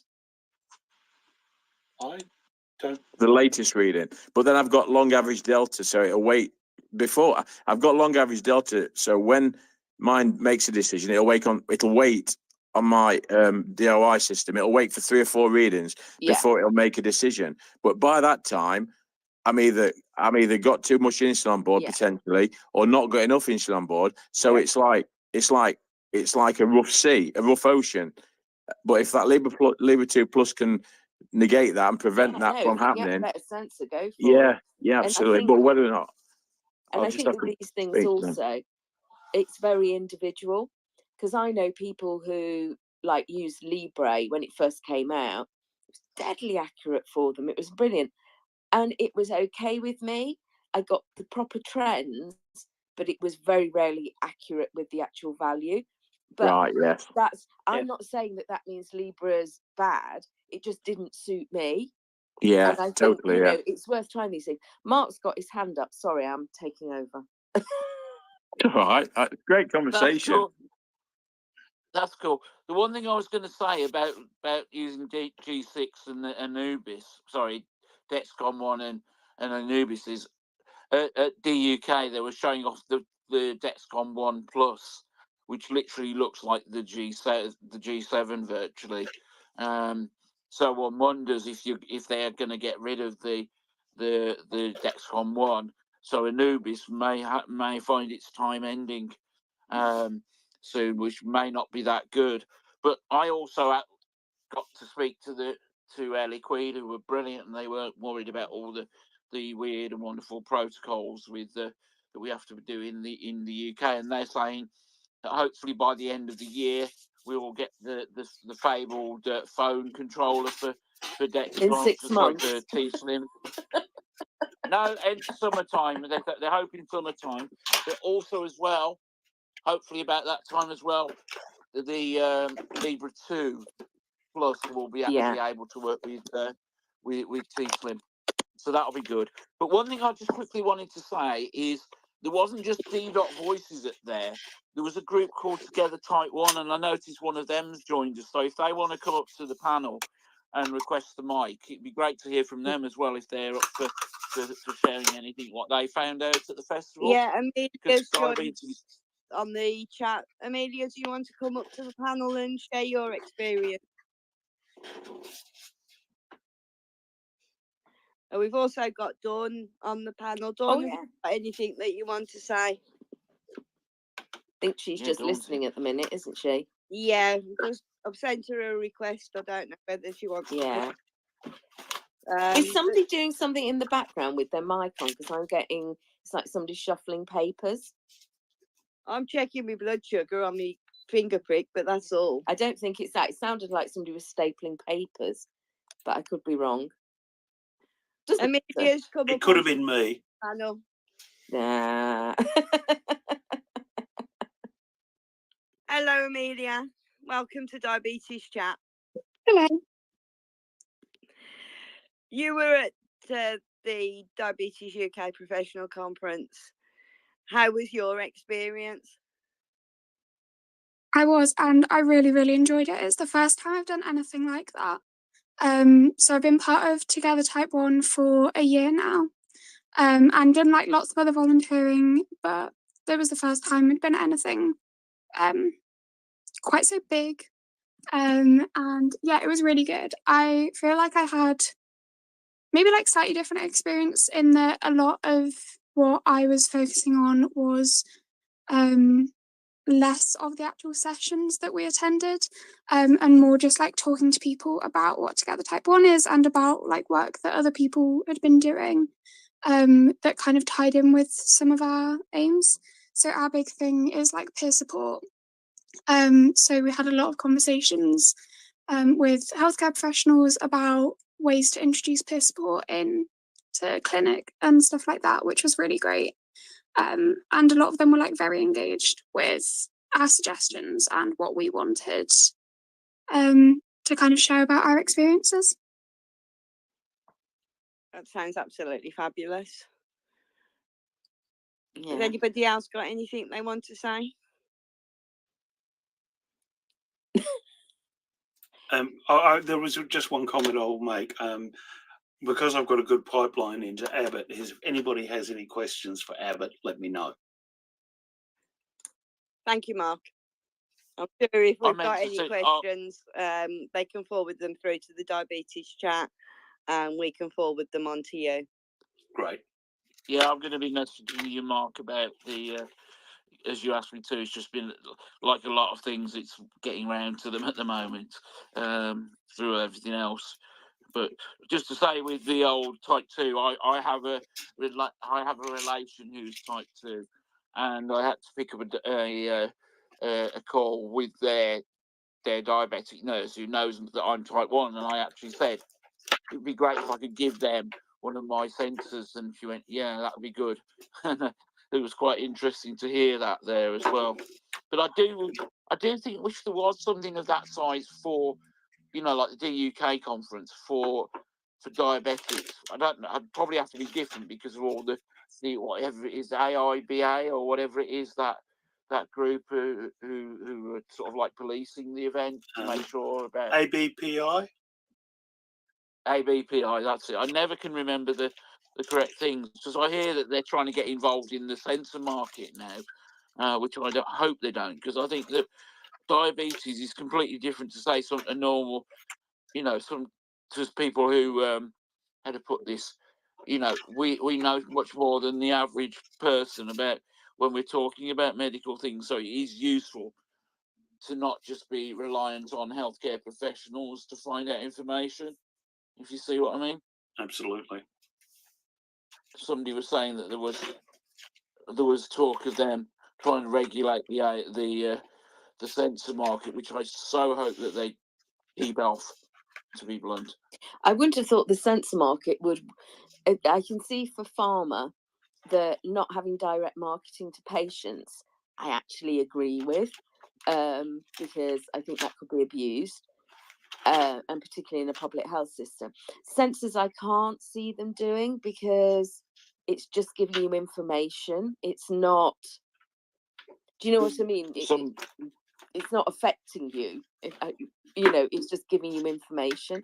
And I would think the CGM companies would fight against it, because they want to be able to sell, because not only now are they selling to people with diabetes, but you've got the whole health market that's going wild. Yeah. I'm not saying, if that's any good or not, but a lot of money will come in that way. I think ultimately, Flip, and like going back to what Mark was talking about in terms of like Libre 2 Plus and everything, they've come a huge way over the last 2, maybe 3 years in terms of different CGM systems. Real time. Some that are better than others. I'm not saying they're better than others, but you can't make decisions with the onset and the forward-thinking closed-loop commercial systems that are due to hit. Well, they're probably available now if you fit the criteria, which is another story. But would everyone be comfortable having a CGM that's not giving you the correct data over a 15 or 20-minute period? I'm not fearful. I'm not fearful, because I had type 1. It'll be 40 years on May the 11th. 1984, I was diagnosed. So for me, I recognise hypo. My symptoms of hypoglycemia are massively better than they've ever been, thanks to DIY closed looping. But for me, if better CGMs are out there, why on earth can't someone that's got good control or got improved control, but doesn't fit the criteria to get a commercial side or a better sensor, why can't, it's just like, it's a bit of a grey area. I mean, but I think tomorrow, Mark, I'll speak to my I think I'll speak to my clinicians and mention that if Libre 2 Plus is available, can I please, I mean, they've been very supportive. I'm under Derby and they're very good. So I think that discussion we've had, it's just incredible what you've put forward, and it's all power to the people. That's what I say. Yeah. It's all about looking after one another and having each other's backs, regardless of whether you use Fiasp, Lumjev, Novorapid, Humilog, whatever insulin you use, or CGM. This talking platform we've got, it's a breath of fresh air. Do you know what I mean? So thanks for everything. I think our motto should be, together we are stronger, because we definitely are. Absolutely. Can I just go back on that, Richard, with you saying about, and I'm going to call them the lower end of the market of CGM, and I don't mean that in a derogatory way. Yeah. But it's like going back to like when Libre 1 first came out, that wasn't that accurate for a lot of people. But it gave you a lot of information. So Yeah. even though it didn't give me, I wouldn't have bolused off it, but it gave me whether I was rising or falling. And if I know that it's running higher than I am, it doesn't matter. I can do it and I'll finger prick when I did it. I'm not saying that, and I'll use people with type 2 as an example. If they're not using insulin and not using a drug that they titrate themselves, just having that information, even though it may not be 100% accurate, you're not dosing off it. You're getting a lot more information than you would. So you might find that a cheaper option in that case is good enough for what they will need it for. Yeah. If you're a type 2 that's using like MDI or whatever, then obviously you'd need the same accuracy as a person with type 1. Yeah. So I think there are horses for courses, and I think there is a place for that cheaper CGM. And because of the numbers involved, if having a cheaper CGM means that actually a lot of people can get it, do you know what I mean? Yeah, and also with that, Flip, it's going to alleviate and free budget up for other things that are more, I wouldn't say more important, but it's going to lessen the effect on the NHS. It's going to make people's quality of life better. It's going to improve their quality of life and give them a better life. Yeah, and it means that rather than at the moment we've got such tight constraints for people with type 2 getting CGM, because they've got to be on, my understanding, so correct me if I'm wrong, it's like if they're on MDI basically or suffer hypos, and they should be able to get CGM. I know the MDI bit's there. It's if you're on insulin, is it? I'm not sure. No. Well, certainly not where I am. The only way you'll get it is if you are mentally impaired and can't finger prick, or there's nobody around who can do it for you, or you are right. This got changed actually, because I thought it came in with the last update that if you're on MDI, like MDI background and basal bolus, I thought then that if you had type 2 and that you were eligible. But as I say, with me not being type 2, I'm remembering it rather than it being necessarily forefront of my mind. They've changed it, Flipper, because it always used to be if you were on 2 injections a day or more, you could get CGM. But from what my clinician said the last appointment I went to, it's changed, and it is now basically people who have got learning disabilities who cannot inject themselves or cannot finger prick themselves. Because on that, is it not guidance? It's not a TA, and that's one of the issues as well. Because guidance, ICSs can opt out of it; they've no obligation. Whereas if it's a TA, they haven't got that option.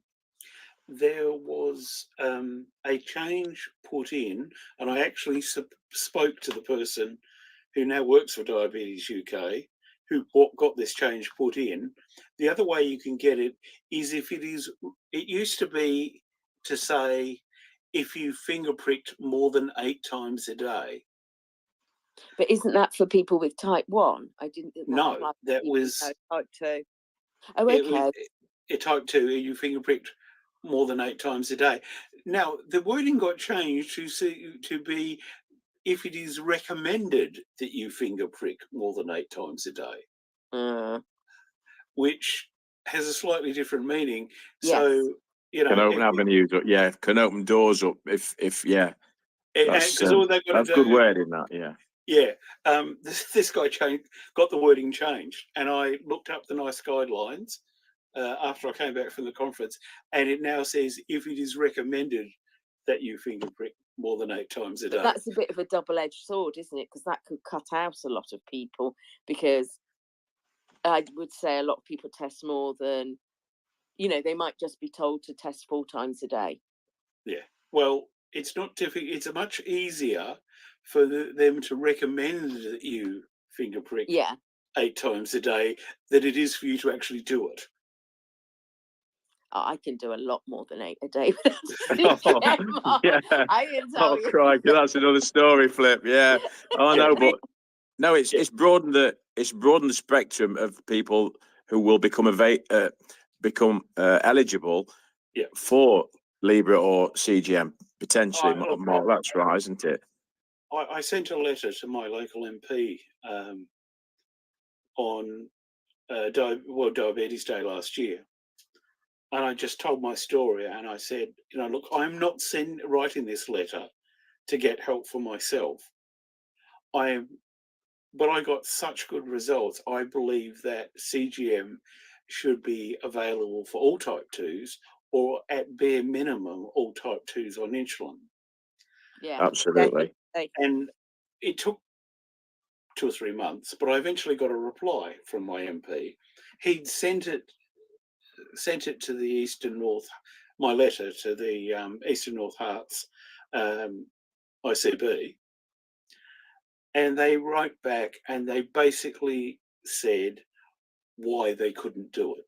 That's all they said, and there was no, they did say, yes, we're evaluating the NICE guidelines, which they still haven't implemented, and those guidelines came out 2 years ago. Yeah, but they're just guidelines. Yeah, but the other thing I said is, look, if someone self-funds and proves that it is making a difference to their control, why can't you then give it to them on the NHS? And their reply was, well, that wouldn't be fair on people who couldn't afford to self-fund. Which I sort of agree with, and I know that sounds horrible to say it, Mark, but it is creating 2 tiers. At one level, you are right, but if someone can afford to self-fund for 6 months but can't do it forever, it's going to save the NHS money. I'm not disagreeing with you, but I think that's a bit of a ethical minefield with it being the NHS. And we had that with type 1 as well, because I self-funded Dexcom for years, and it is, you sort of think, oh, but then it's only when it opened up to everybody that you could get it. But no, I don't disagree, and I think this is, like you were saying, that Partha was saying to you. I think one of the things in the type 1 community that we've been able to, in a way, as a community, rally locally and nationally. But I know locally around us, we got, and with the clinicians, they agreed to implement the guidelines. But that was through a lot of lobbying and discussions, and patients writing and talking, and clinicians and whatever. And like you're saying, if you could get the power of the type 2 community, that would be massive. Well, look, there's 9 times as many type 2s as there are type 1s. Yeah. And there's twice as many type 2s on insulin as there is type 1s. Yeah. So, oh no, but that's what I'm saying. It's like you say, this stigma and, people not being as vocal. Yeah. It doesn't help. Well, I'm not going to say manipulate the system, because that's wrong, but put you at the fore. Look, I'll be honest. I'm not a big fan. As an Australian, I'm a bit of an anarchist. And I'm no big fan of government. I voted for Brexit purely because I wanted to get rid of one level of government. Governments will only listen to people who would cost them votes. So until the discussion becomes properly into the public sphere for type 2s, I don't believe much is going to change. We can try and persuade them till we're blue in the face, but most of the politicians, I strongly suspect, are in an income level where they can afford private health cover. So the travails of the NHS mean very little to them in terms of lived experience. So until we can mobilise them, the type 2 population. Not a huge amount, I think, it's going to change, sadly. I think it's bringing the subject to the fore. Yep. And I think once it becomes in the media, you know, sort of a lot of, they're getting hassles with letters and things. And it's not just politicians, it's your local health board. Yeah. True. They've got to want to prioritise the money they've got that way. Yeah. So it's not necessarily MPs that are going to do it. They're just an extra pressure on the local health system. So I'm not going to go political and say anything like that. I think it is just putting pressure and of where money should be spent. And I'm not saying that means that, you know, they should start funding cinnamon for everybody. But if there is evidence that it helps, which I think there is growing evidence now, it's putting that pressure that this should be your priority. Yeah, definitely. And whether that agree. comes from clinicians, patients, letters from MPs, I think it's at that level rather than it's not the government deciding it. Definitely not on health. It's NICE looking at something, but you've got to be very careful with NICE because you don't want them turning something down because then you're in a worse position. True. So, you know, but I think it is that pressure on people and showing them the evidence, giving them the lived experience and all the different things that sometimes can change things. We've had a comment from Sam from the US on the tweets saying that over there they have to be on 3 injections a day before their insurance will even consider a CGM. Yeah. Well, it's just coming up to 10 o'clock. We've had a really good and interesting chat tonight. We can carry on for about another half an hour if everybody wants to. Whether we want to change the subject, but can I just thank everybody that's a DDoT voice that's come on and spoken about their experiences tonight. It's been really, really interesting. Rich, have you got anything to say? It's been a really good evening. It's opened my eyes. I mean, Mark's and Martin, you know, and the DDoT guys that have been to the professional conference. Wow, I'd love to go. I mean, I'd not gone to a conference until last year. I went to the first one I went to was TAD last year, and it'll be 40 years when I've had on the May the 11th. I'll have had Type 1 for 40 years. But I think on a personal level, your diabetes, everybody's diabetes is unique. It varies and all the rest of it. But if you can get hold of technology to make your life better, and you don't have to be a taxpayer, but if you've paid into the system and you're working at a big car plant making cars for people that can spend 35 grand on a car, you're needed, and you need to be supported. And everyone in their own life wants the best technology they can get. If you want to use technology, why shouldn't you be able to get it? It's just it's a bit of a grey area still, you know. And I know there's things developing, and it's all good. It's good to have many companies with different types of CGM that can. It's competitive. Obviously, they want that pool of people that want CGM, you know, and maybe have type 2 diabetes and want to have monitoring available. You know, if they can access it, it'll make their lives massively better. You know, let's just advocate for ourselves, and let's just try and get everything we can to make the community stronger and better. You know, it's just interesting. And I mean, I remember in the 80s going into the 90s when I was going in, I'd take a diary in there with my blood sugar readings, what I'd had to eat, what insulin I'd had, and I was just having like insulin, you know, the same dose day in, day out, week in, week out.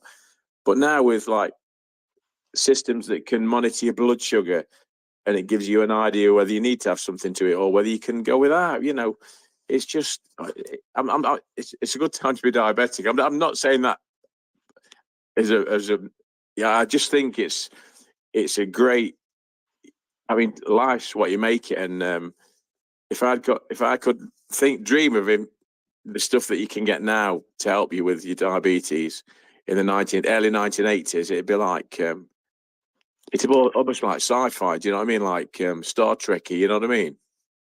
It is. Yeah. Very much so. Yeah, I was even having these discussions with my mum because she's a nurse, and she was telling me about like how diabetes was treated when she started nursing. Like, she's been a nurse for like over 40 years. And I keep thinking, I'm like, I'm glad that this is the age in which I am diabetic, because of how much technology we do have access to and how much like peer support is focused on, because like those are really important things and make it so much easier to handle. Yeah, lessening the load massively. It's making people live a better life. You know, in the 80s when I got increasing the diagnosed, life expectancy. You know, in the 80s when I was taking like animal insulin. Do you know what I mean? Like bovine and porcine, like pig and cattle insulin. And it's like, God, that was then and this is now. I use Lumjev now, this like fast acting insulin, and apart from it stings a little bit, it's just like, it's instant. You know what I mean? Whereas before I was on Insulatard, and there's one called Act Rapid, which would last for 8 hours. And like every 2 hours, you'd have a crippling hypo because you'd got an insulin that got a duration of insulin activity that lasts for 8 hours. So if you didn't eat every 2 hours or every hour and a half, I was a tool setter, so very physical job back in the 80s. I'd lose my legs. My legs would go from under me because I'd got a hypo.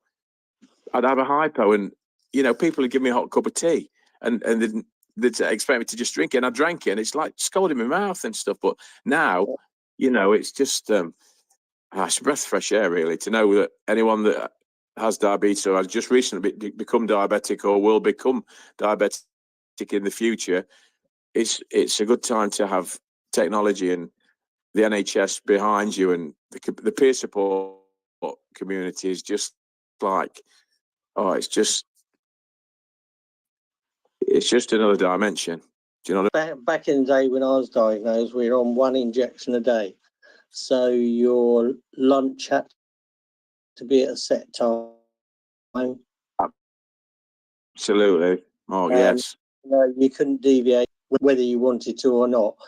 But over the years since then, of course, I went to 2 injections a day and then MDI and now a pump.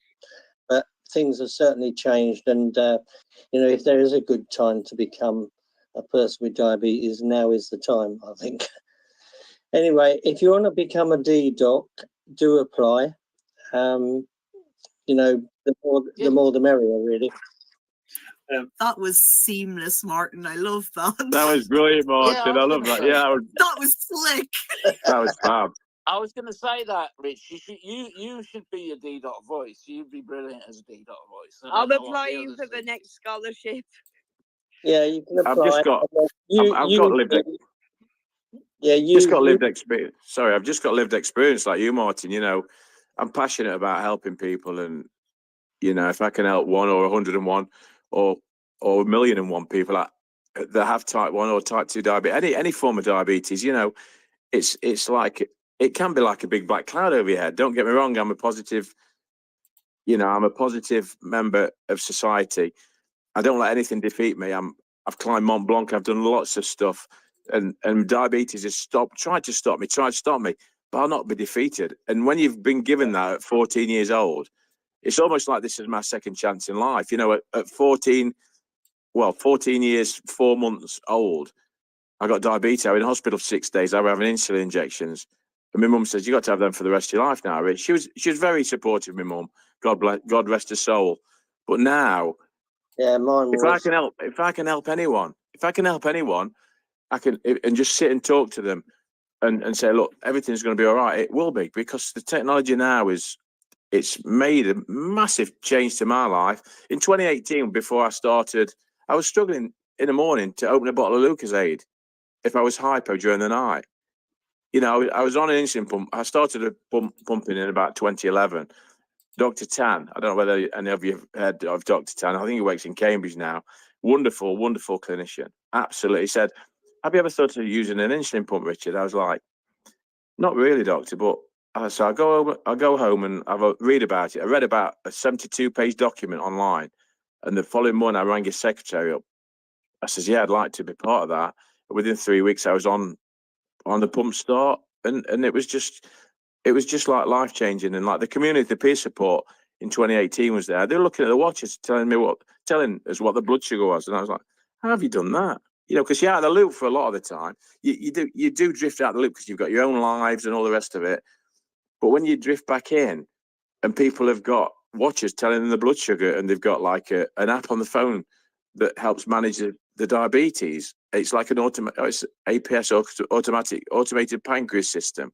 You're like, it's what? You know, you sort of, it's like Star Trekky, and then you look at it, and we're like, within 3 months, Android phone came along, and the Libra One was used as a real-time CGM, and I've not looked back. Do you know what I mean? The Android APS platform, there's about 10 or 12,000 people worldwide using it. It's a tiny drop in the ocean. Yeah, I'm on that as well. I came to pumping late. It was 2016. And in 2018, I got Libre. And then I found the diabetes community online. Before that, I've been on my own. I never really mixed with anyone, never spoke to anybody about diabetes. And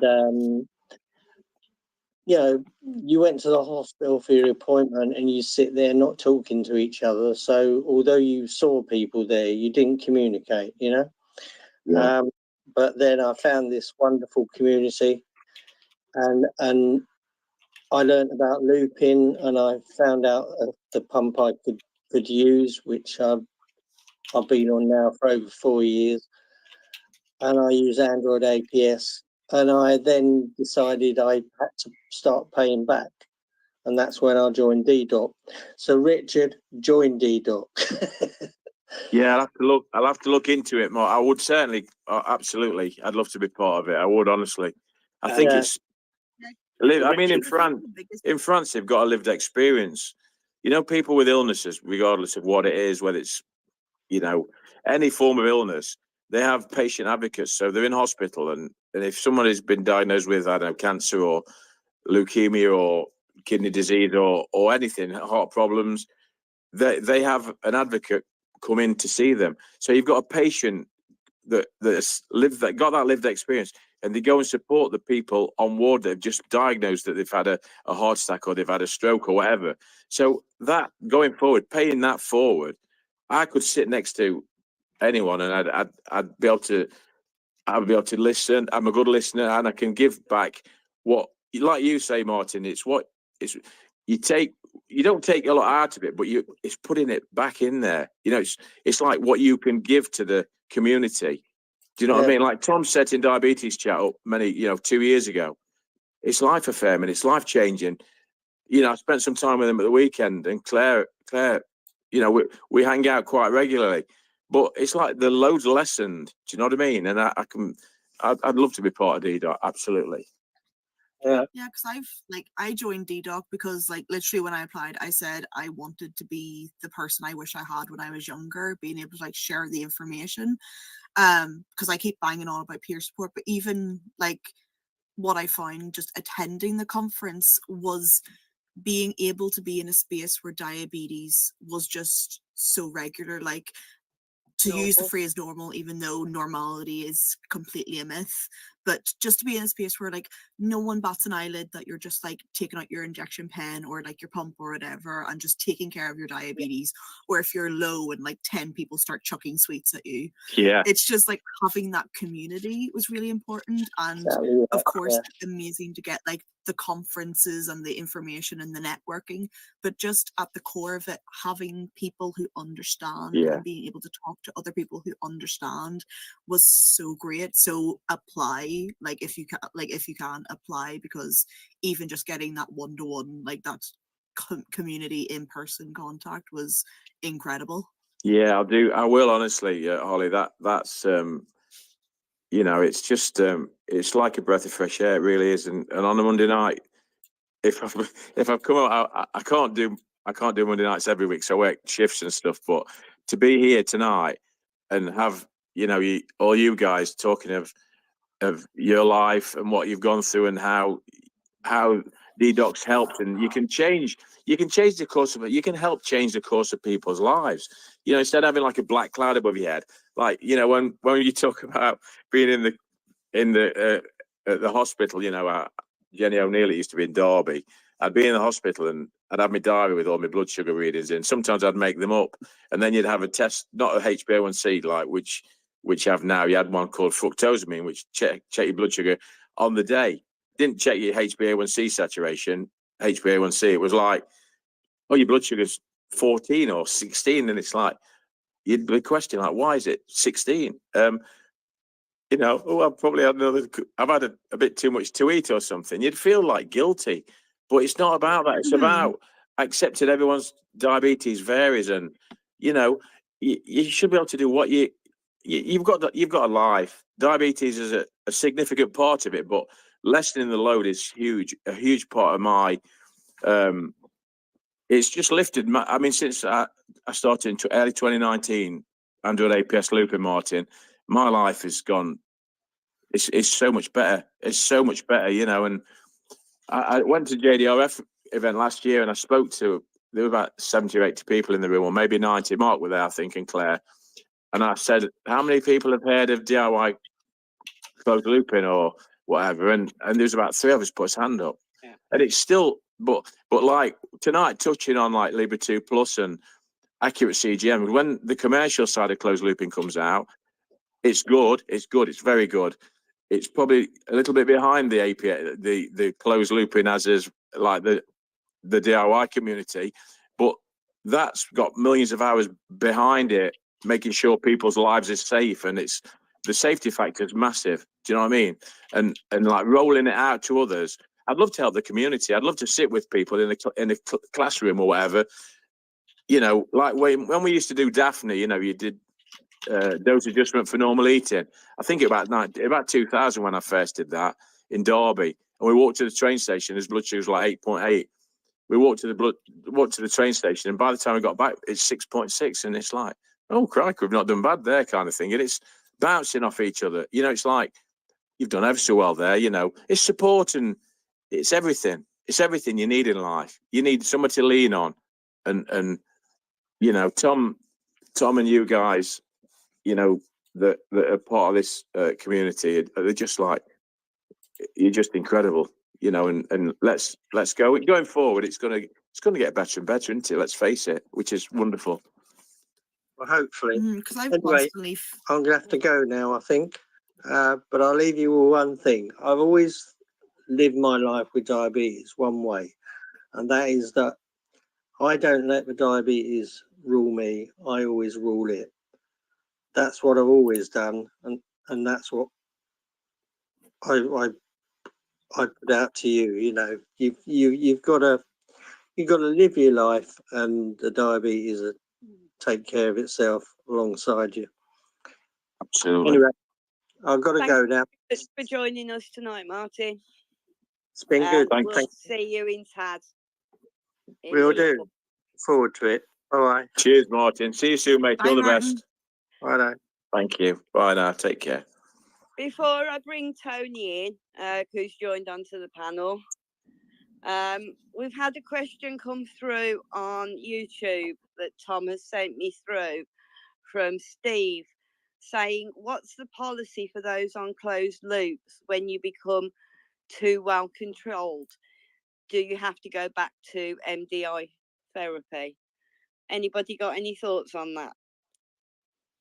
I'm not sure what they actually mean. If you mean a commercial system and you've been prescribed hybrid closed loop because your HbA1c, well, now would have to be above, I think it's 7.5. If it's the system that has got you so that your HbA1c is now below that, then it's the treatment working, so it wouldn't be taken off you. I think it's very rare in my knowledge of these things that anybody has something taken away from them unless a clinician thinks that it's doing them harm or it's being abused. Yeah, that's what I would have thought was the answer as well. Thanks, Flipper. But that's my understanding. But he may, if whoever's asking the question, that's not what they meant, let us know what you meant. It was a photo that Tom had sent me through because I'd asked him whether there was any comments coming through on YouTube because I can't get onto YouTube tonight. So, Tony, good evening. How are you? Hello, how are you? Oh, we're all right. I told you we'd still be chatting. You know what we like. I know. Why did I ever doubt? We've been talking to some of the people that went to the Diabetes UK. Yeah. What were your main takeaways and highlights? God, I did. So DDoC sent they sent a kind of questionnaire early, and I just so struggled to kind of cram it all in. I think it was just loads of things. I mean, the peer stuff has been amazing. I mean, you know, the ability to kind of, you know, get together in a group for 3 days plus and you know, talk about things and like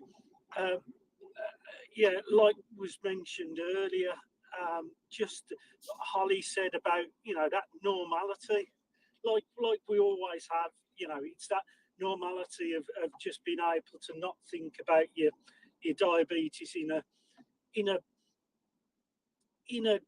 non kind of descriptive way, so you're having to explain to everybody. Yeah. Like earlier on, I had a bit of a blood sugar dip at rehearsal, and I needed to go out and get a can of Coke, and I had to explain that to everybody. And these are all my friends. My friends are 15, 20 years, and I still have to explain because there's not that understanding. There was none of that last week or the week before. It was all, you know, everybody on the same, you know, everybody singing from the same hymn sheet. Yeah. So that was great. I mean, just the, you know, the networking and the friendship and the kind of togetherness and you know, and also so alongside that, just the enormous honour of being able to attend what is a professional conference. Yeah. As lived experience, as a person with diabetes, and bring that kind of view to a lot of HCPs, a lot of professionals. It was great, and we, you know, we got exposed to a lot of stuff that we wouldn't have seen elsewhere. You know, we were civilians, but we were civilians invited into the you know, into the conference. And so yeah, there's just some great content. You know, I've kind of discovered about hyperglycemia aversion, which apparently is a thing with people on closed loops, and I've discovered that kind of that is me. You know, and so that's something that will give me something to work on at the next visit, you know, and try and discuss that with my consultant. But no, it was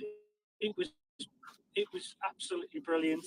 I did have the weekend after I was back, I had massive post-conference blues. I mean, it was just a bit like, I don't know, a bit like seeing your favourite ever gig and then realising that you kind of have to come home the moment the last note has rung out, and that's it, that's the last. So yeah, it was that. But no, I'm glad this had in a few weeks, you know, and I kind of need that. I need that to get a bit more fix.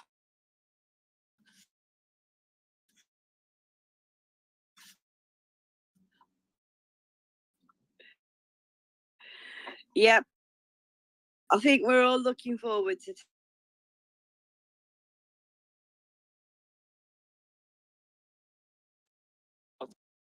40th anniversary in a couple of weeks, we should postpone the celebration till the Saturday night after Tad even. Oh, yeah, I'd never thought of that, to be honest. Yeah, like I resonate with that, Tony. You know, the stuff that you've just mentioned there, it just means a lot. It means the world, really. You know, when you think about your diagnosis, whichever age and whatever, you know, whatever year, you know, the longer you spend on the earth, the more significant moments like that are to you. Do you know what I mean? They're like moments in time. You know, professional conferences, TAD, JDRF events, Diabetes UK events, brushing shoulders with people that have lived with diabetes for a long time. You know, even if it's a few months, you know, like Martin. You know, Martin's had it over 70 years. I mean, crikey, that's just it's just empowering. It really, really is empowering. Well, again, it gives one optimism, doesn't it? Particularly, you know, I know that probably myself and Martin are more of an age of, and you to a lesser extent as well. But when we were diagnosed, it was all basic doom and gloom. You know, your eyes were going to go, you were going to lose your feet, your kidneys were going to fail on you, your liver, you know, unless you be a good diabetic. And you know, the reality is that it's all, you know, it's all kind of pressure that as a young 10-year-old,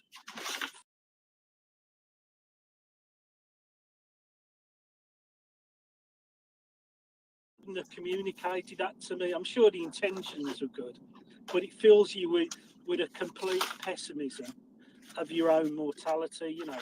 Yeah. And there was a point in my life when I used to think that, you know, particularly, I forget who mentioned it, but it was like when we discussing pensions on your first job, and here's me thinking, well, what am I going to have a pension for? That's just, you know, you know, unless I'm very, very lucky, I ain't going to be around to you know, to reap the rewards of that. Yeah, that's what I was thinking when I was diagnosed in 1995 as well, because of the things that I'd been told. I've just had a message through from Tom. His takeaway from the conference is not to text when he's walking. Yes. Yes. and not to text when he's walking and he's consumed out of his little hip flask. I don't think he's done that. No, those of you that are listening I could smell his breath the following morning. He was.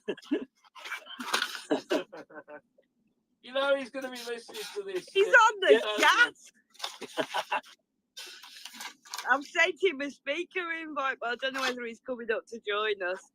But for those of you that are listening that don't know, Tom had a fall on the Tuesday and fractured his elbow.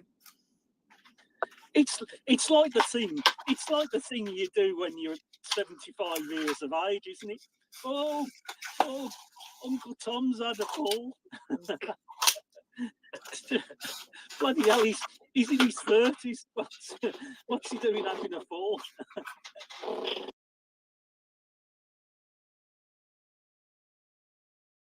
Doing something near the phone speaker. Oh, it's stopped now. So is everybody frozen now? No, I'm still like here. I'm not doing anything. I'm just sitting here. Sorry? I'm not doing anything. I'm just. No, I'm not accusing it. It's just, do you know, like if they could either turn off their speaker when they're not talking, or, you know, just that. It's just it's a bit hard to hear at times. Sorry. No problem, Carry on, guys. Well, it's been a really interesting night, and again, we've all enjoyed talking as if we were in the pub, but we're not in the pub. We're forgetting that good point of DUK. It was really nice, even though I didn't attend DUK, meeting you guys in the pub on Thursday.